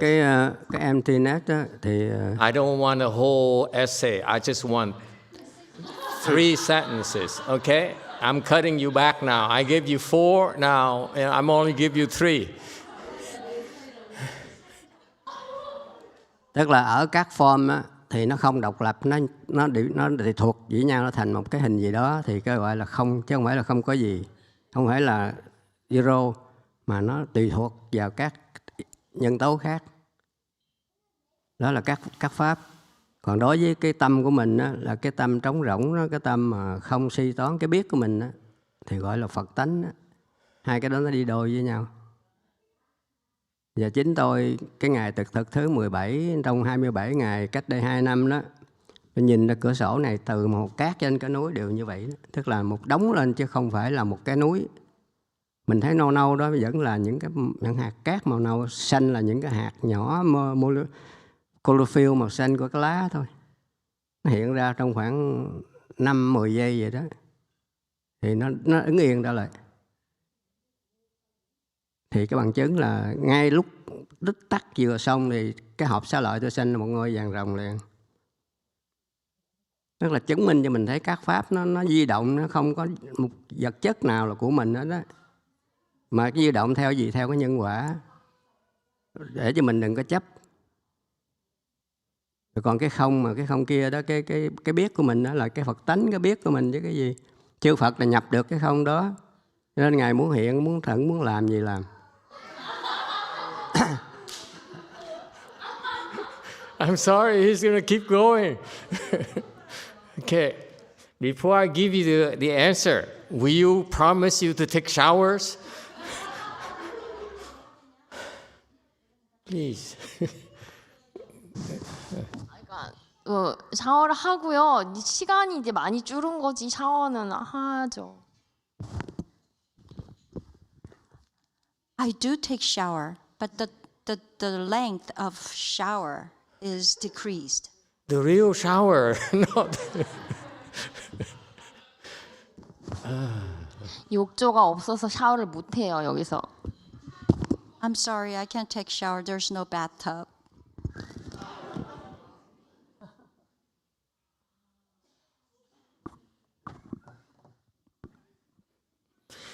Yes, 7. I mean, in America, we have something called K-Spa. Would you be interested? We have jacuzzi. Okay. Okay, seriously, you guys are joking too much. I mean, I can't believe it. We're a serious business here. This is very important. 지금 조금 화나려고 하는 advance. 게 지금 정말 답답해가지고 질문하는데 지금 목욕으로 이게 제 질문이 변질이 돼서 조금 화가 날 것 같은데 화는 안 났어요.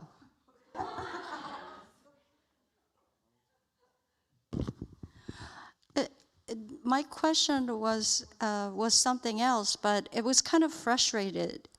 I'm frustrated. It's not about bath. And then I thought I'm going to get angry, but not really. I didn't get angry. I'm sorry I offended you. But I don't care.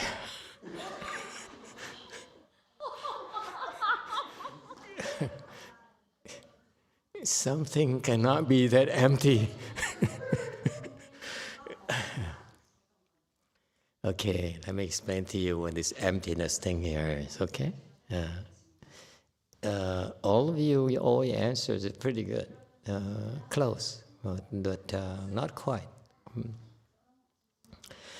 This emptiness here that you read in the scriptures, you read in the sutras, you read in people's explanations of sutras, whether it's Chinese, Korean, or Japanese, or Vietnamese, and so forth. Okay, they talk about emptiness.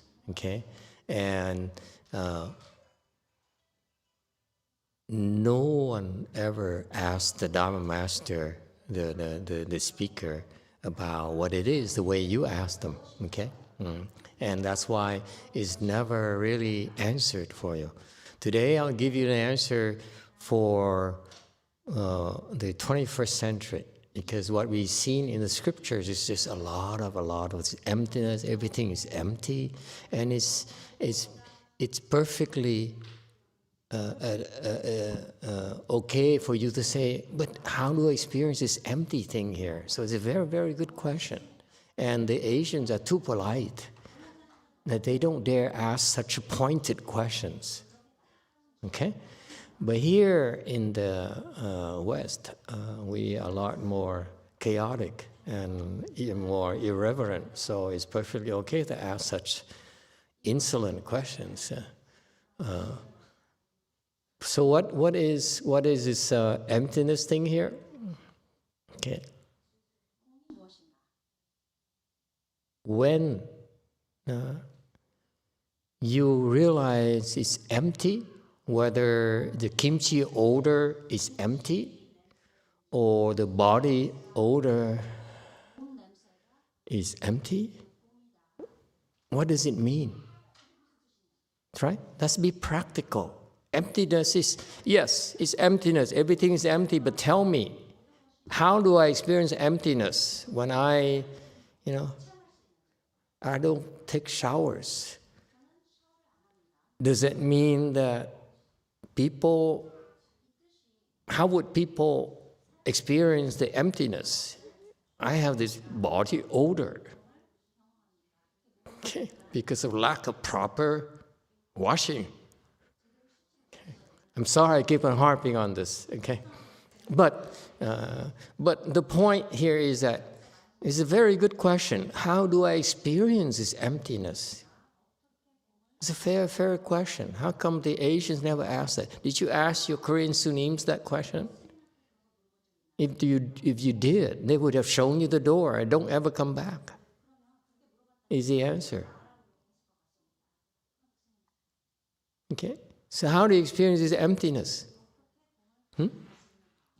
It's not a concept. This emptiness here is experienced because it's very fundamentally important. If you cannot answer this, then you don't understand Buddhism at all. How do you experience emptiness? We teach you about emptiness in order for you to experience it. So it's fair for you, and you should ask the question, how do I experience this emptiness that you talk about? The Westerner is going to ask us that. Go ahead, Q&A. How do you experience it? Emitofuo Master, if you can let it go without any attachment, so it's empty for you. So emptiness is experience can be varies from person to person, depends on. Okay. Yes, back there, 7.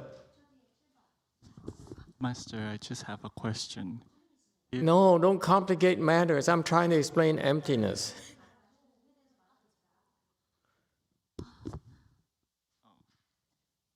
In that empty, does it still have the realization of being empty? Realization empty. Okay, yes, number 2. What is emptiness? How do you experience it? It's not from the books. The question is very simple. How do I experience it? You talk about it. How do I know it's emptiness? Yes? So thầy ví dụ một cái hành giả thiền nhập định khoảng 1 tiếng hay là nửa tiếng đồng hồ, thì trong lúc mà nhập định đó thầy tất cả emptiness hết đó. Họ kinh nghiệm cái đó cộng thấy cái nhà cửa gì hết, tức là các pháp đều không. Okay. Anyone else? Yes, 5.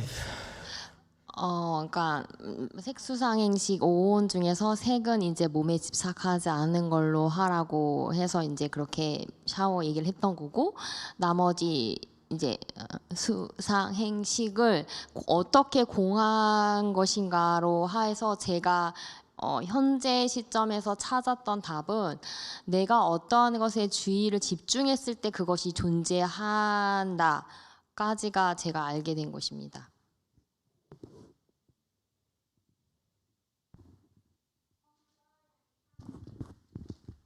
The reason I was talking about showers because from 5 skandhas, and we mentioned about the body and then do not attach the body. So that's why I was mentioning about the bath. And what I understand about emptiness so far is as long as I don't pay attention to something, then when I pay attention to something, then it exists. 그러니까 예를 들면 결과부자해서 다리가 너무 아픈데 갑자기 아이가 소리를 지르면 순간 소리에 집중하느라고 결과부자의 무릎이 아프다는 것이 인식이 안 됐는데 이게 공인 건지 제가 잘 어디로 가고 있는지 그거를 좀 체크하고 싶어서 질문 드렸던 것입니다. For example, I'm sitting a full lotus and I feel pain in my legs. Suddenly, a child screams, and I no longer recognize the pain in my legs. I'm not sure what's emptiness.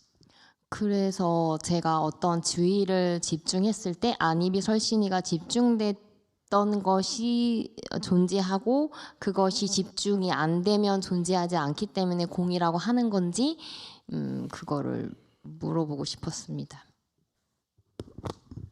So when I'm paying attention to something, I realized 5 skandhas exist. When I don't pay attention, then the 5 skandhas doesn't exist. Okay. Geez, now the hands are raised and I can't finish it. Yes, go ahead. 6. Thank you, Master. To me, I don't think of it as cultivating emptiness, so I may be speaking about something different. But to me, cultivating samadhi, increasing my concentration, helps me let go of things I don't realize I'm attached to. Very good. Yes, 4. Is there a place? It's not a place. Is there a concept in one's mind where smells, forms, genres, colors of skin begin to fade and they don't exist anymore? Very good. Anyone else? Yes, Alex. That's 7. I understand why you want to stop bathing, because you want to stop believing in your form. So you're like, I have a habit of thinking of my body, and I want to stop that habit. But then eventually you'll be like, oh, I think about myself as my body, so I'm going to stop thinking about my body. But none of that's going to help. Eventually you're going to get to the point in which you realize that why you think Emily is next to you is because you believe you have a form and she has a form. And then once you realize that you can have a dream in which you're not using any part of your body, in which you believe that Emily is next to you, you will see how empty it is to believe that you feeling something, you knowing something, you experiencing something is critical to you having a form. And once you release the belief, not paying attention, the belief of having a form, you will experience the emptiness of form. You're going to have a hell of a time getting to emptiness, so you keep it up, keep it up. Number 5. From Trin, sit longer, endure the pain. That's when you experience emptiness.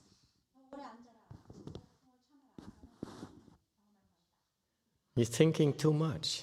That's always a problem. Just do what you're told. And it doesn't matter you understand or not. Don't try to understand. It's not meant for you to understand. Okay? The sooner you let go of that, the quicker you get there. The quicker the pain will cease.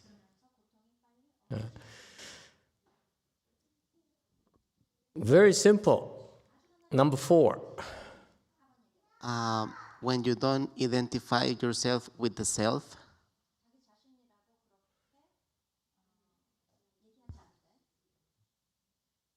the emptiness, because we're talking about the middle way, right? Okay. First, the middle way, the middle way, one component of the middle way is emptiness. So how do you know it's emptiness? Emptiness is that when there's no one there at all, then it's empty. If you're in pain, and all of a sudden you realize this pain here is not real. And when I sit here and I can immediately see Alex jumping up and down, oh, my pain is not real, I'm going to ignore it. Try to ignore it, and when you see it's real or not. You see, it's not intellectual, it's not conceptual at all. Actually, it's the experience where at that point in time, there's no one who's in pain. If you're able to do that, okay, there's no one who's feeling in love. No one is feeling attached to your child at that moment. That's emptiness. And Peter, don't jump the gun yet. I'm coming to your rescue pretty soon. Okay? You understand? Okay?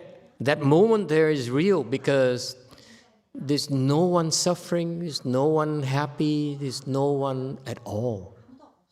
That is emptiness. There's no self. The emptiness here refers to a lack of a self. Who schemes, who thinks, who feels. Okay? So far, so good? Who wants to understand? Okay? If you say, I want to understand, I need to understand, okay? Then there's someone who's trying to understand. Where understanding comes naturally without trying so hard, trying to rationalize everything. It comes naturally. That's the true understanding. Understanding that comes from your rationalizing, it is so because. Then it's not understanding at all. It is not. It's just a deduction. It's just intellectual thinking. Whereas this understanding is, yeah, it's God. Yeah, it's a Buddha. Yeah, it's a Bodhisattva. Yes, that's understanding you are harnessing. The knowledge you're harnessing, not something that, yeah, it's Buddha because his hair has coils in here and his ears are long, and you go through this entire intellectual reasoning deduction. That is not knowledge at all. It is intellectual thinking. There's a big difference. Okay, So we teaching you go through this process here of doing chant, reciting Buddha's name, reciting mantra, doing ceremony. All these processes, all these tools will help bring you there. How? I can't tell you.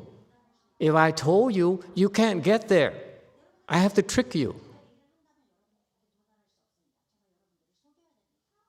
The truth of the matter is that you will not experience that emptiness unless we bring you there without telling you.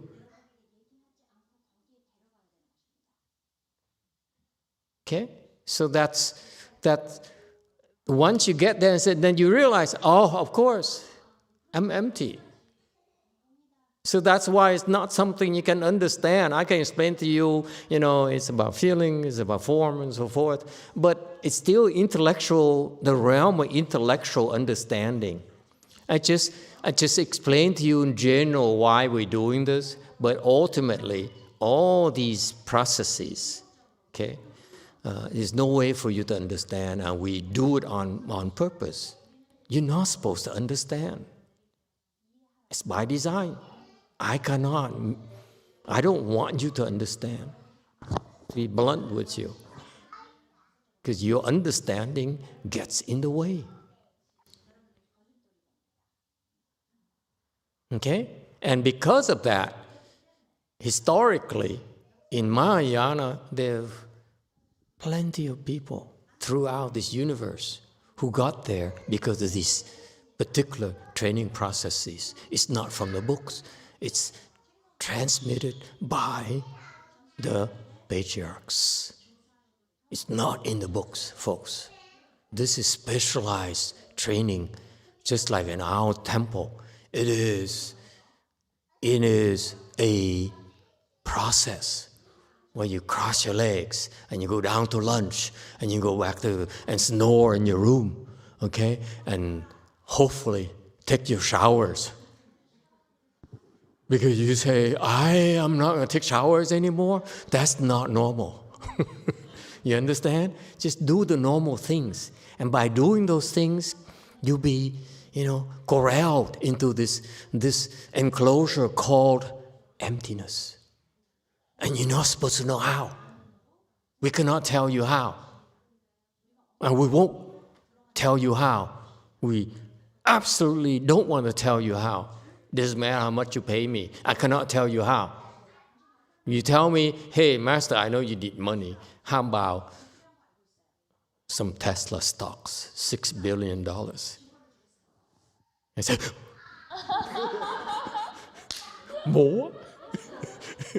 Okay. And I say, but then I remember my trainings. Even with $6 billion, I can't even tell you how. That's why it's so unfair to us. We're going to be poor the rest of our lives. The secret who die with me. You understand? This is what the Asians don't dare ask their Dharma masters. They don't dare ask the Sunim. So, how do I experience this emptiness? Okay? We are leading you there, but we cannot tell you how.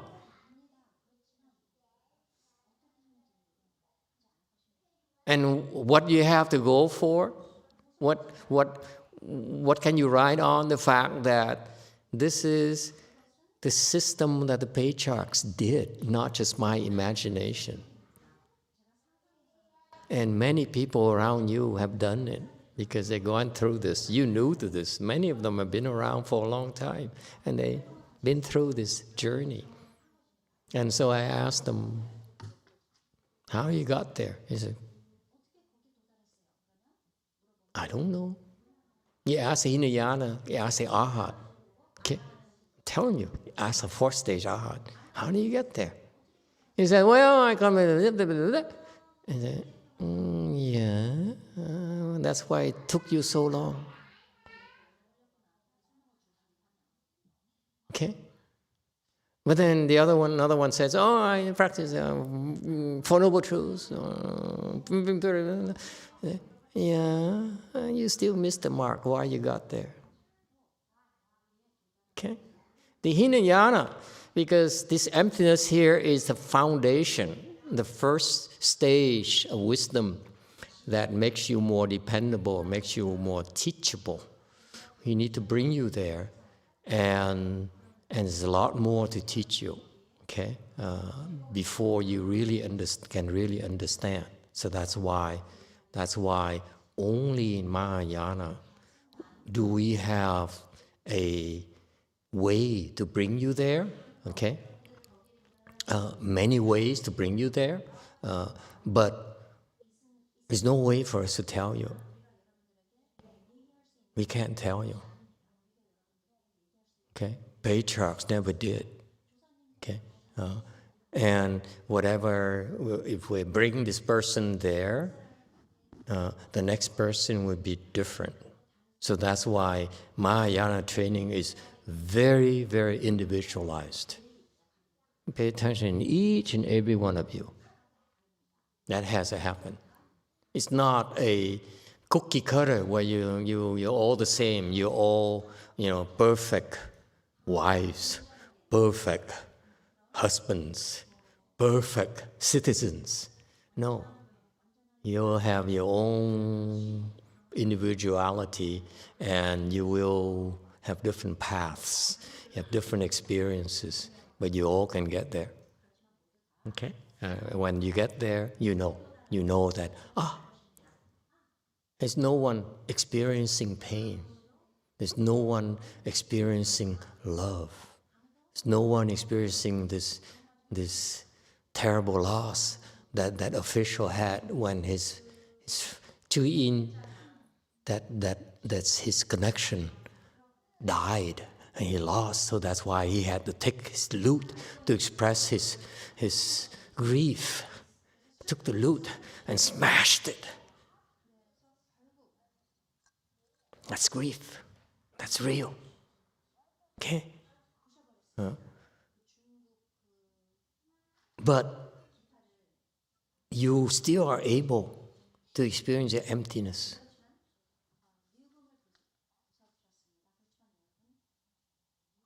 All right?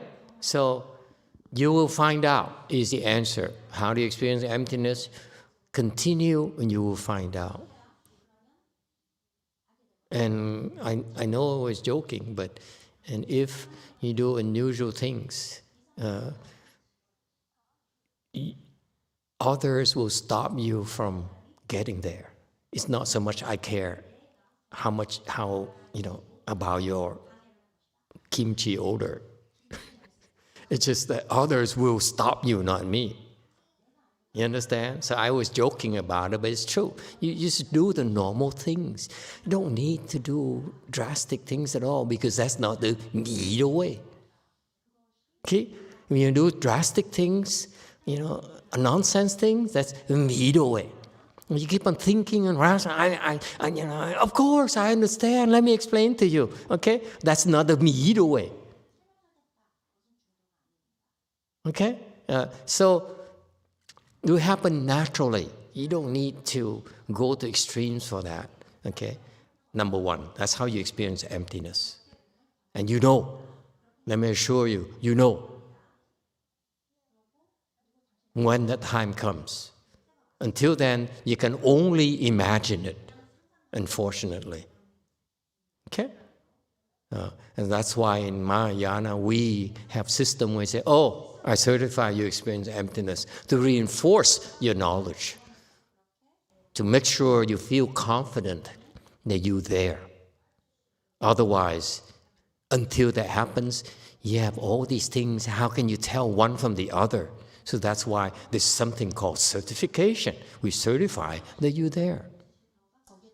Okay? That's very important. Without that, okay, like in Hinayana system, they don't have certification.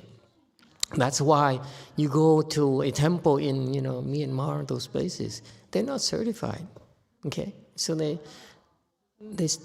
give you nonsense. I'm sorry.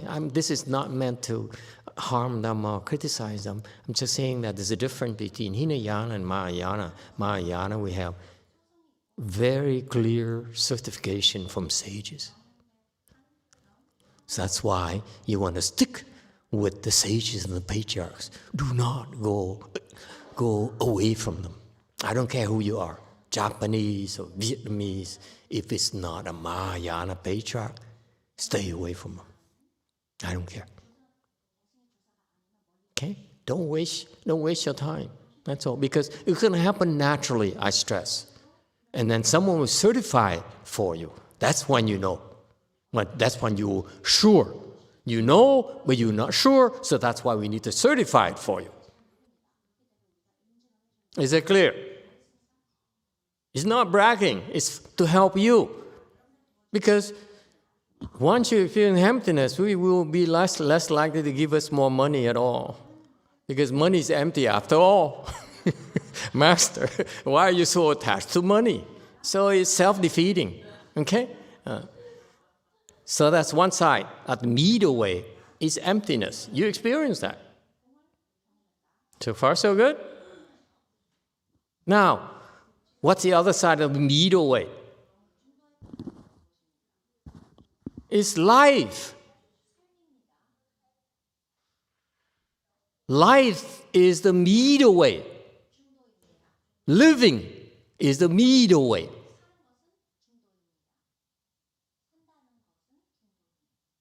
Why? Because when you are empty, you experience emptiness. You're free. Yes? You're free from your house. You're free from your wife. You're free from your attachments. It's true. But your mother is not free. Your daughter is not free. Your daughter is sick. Your wife needs new washer and dryers. There's some sales going on right now. Did you know that?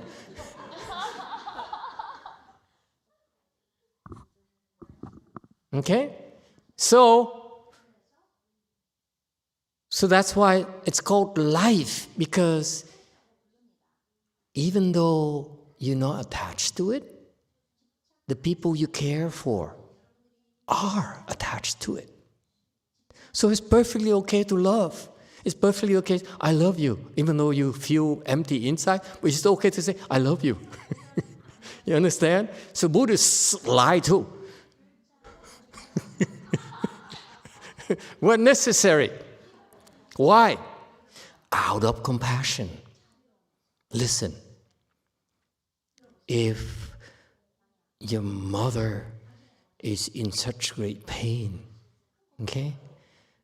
There's nothing wrong with you lying to her and say, Mother, I know it's very tough for you, but you know what? There's one thing that's real here to you, is my love for you.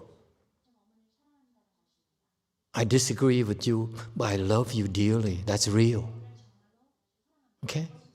Because that's how I feel in my heart. That's called life.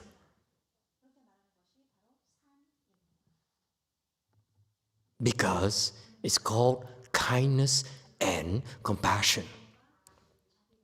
You're kind to others who are suffering. You're compassionate towards others who cannot experience the freedom that you have when you experience emptiness. So therefore, you need to reach out to them and connect with them. I love you. Let's go eat. Huh? Let's gain weight together. I know it's just a perfect place for that. Okay? And that's why Buddhism is real. Because there's emptiness that is yourself. Huh? When you say, I'm not attached, but on the other hand, I'm also attached as well. That's called the middle way. You got it? I'm not attached, but yet I'm attached. I'm not attached because I have wisdom. Yet I'm attached because for your sake. That's the middle way. We're doing this because we're doing for ourselves so that we can show to others that we can really care. Because until you have no self left and you tell someone, I love you, that person should be, the alarm should be going off. Oh, they're trying to scam me. You understand? Until you have no more self. You say, I love my wife, I love my son, I love my mother. You actually are loving yourself. And beware of such people. Like Peter.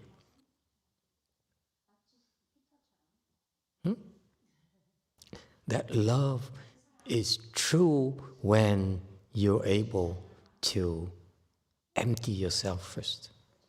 Until you empty yourself, the love you experience in your heart is then a true love.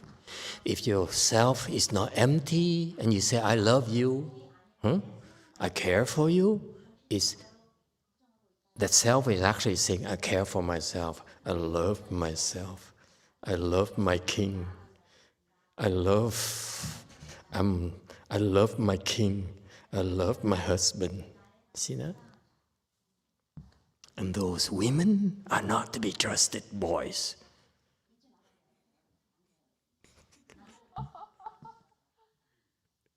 Okay? Does it make sense? So the middle way is you experience freedom, okay? At the same time, you can live in the world and contribute to the world. Because if you experience freedom and say, everything is free, so I don't give a damn about any of you, then you're useless. The middle way is that I am detached from the world, and yet I want to live in the world because I care for the world. Because I want to make a difference.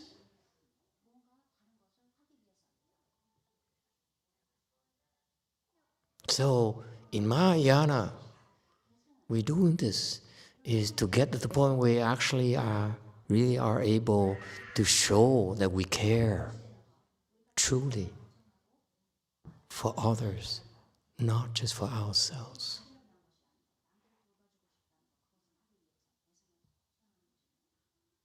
It's a fantastic state where you're free. You're no longer scheming for yourself.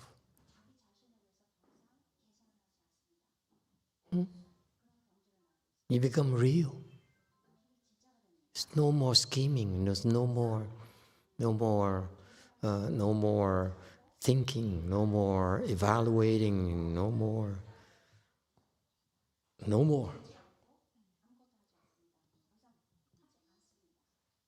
And that's what makes you a superior being. That's when you can really contribute to the world, because you do it from your own, the goodness of your own heart, from your truly caring for others, not for yourself. And that's what we're trying to do here. This is what Master YongHua tried to do, tried to teach my generation. And that's what I'm trying to teach your generation. It's such a beautiful, beautiful thing. And can you measure it in terms of love, in terms of temples? No, it's measured by you. Temples don't matter, statues don't matter. It's about you.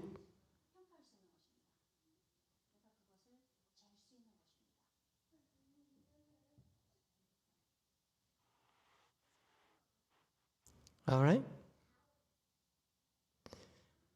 Time is up. Thank you very much.